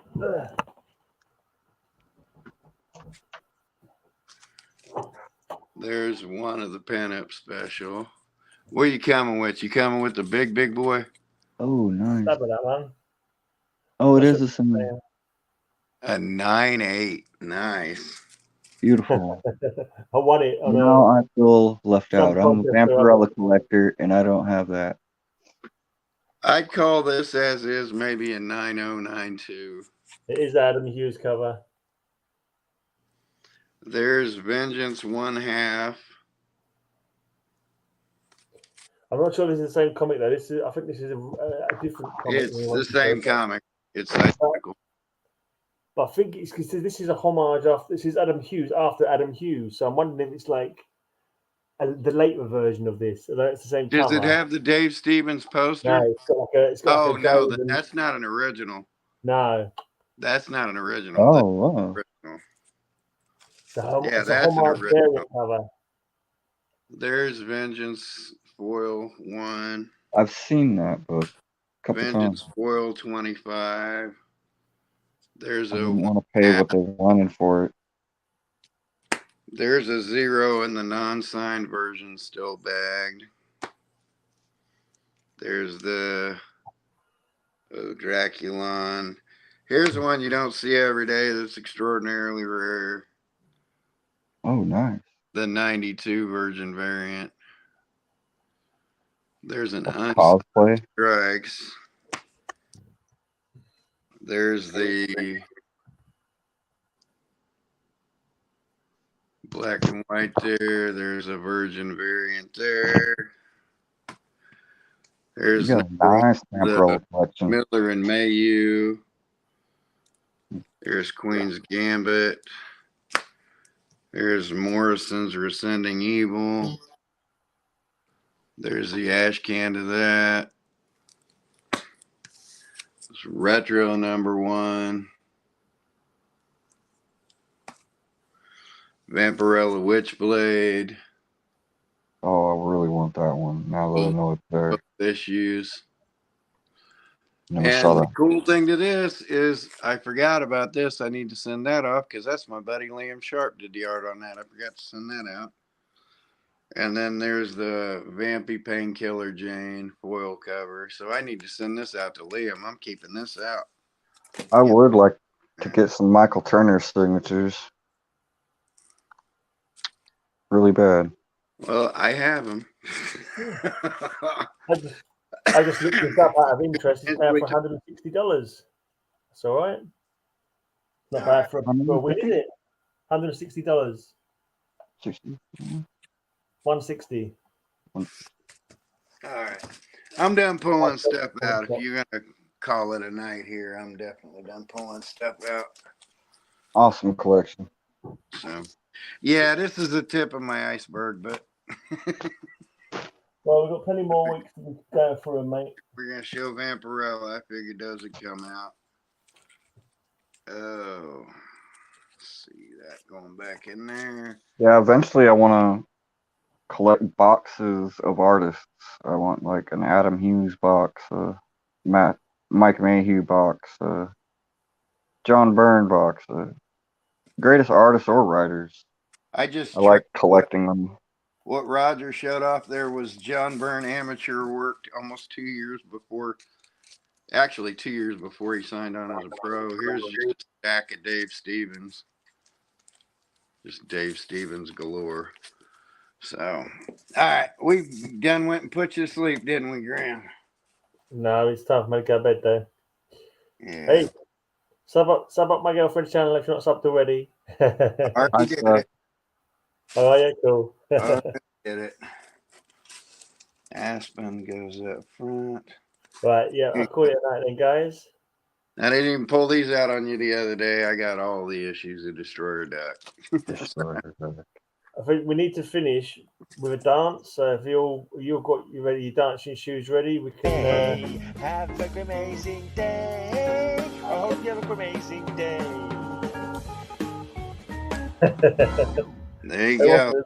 It's been a great amazing day. Have a amazing day. I'll have a amazing day. Have a amazing day. I hope you have a amazing day.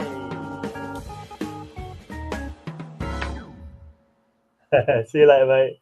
That was 3 hours of unexpected fun. So see you tomorrow, tomorrow, buddy. Cheerio.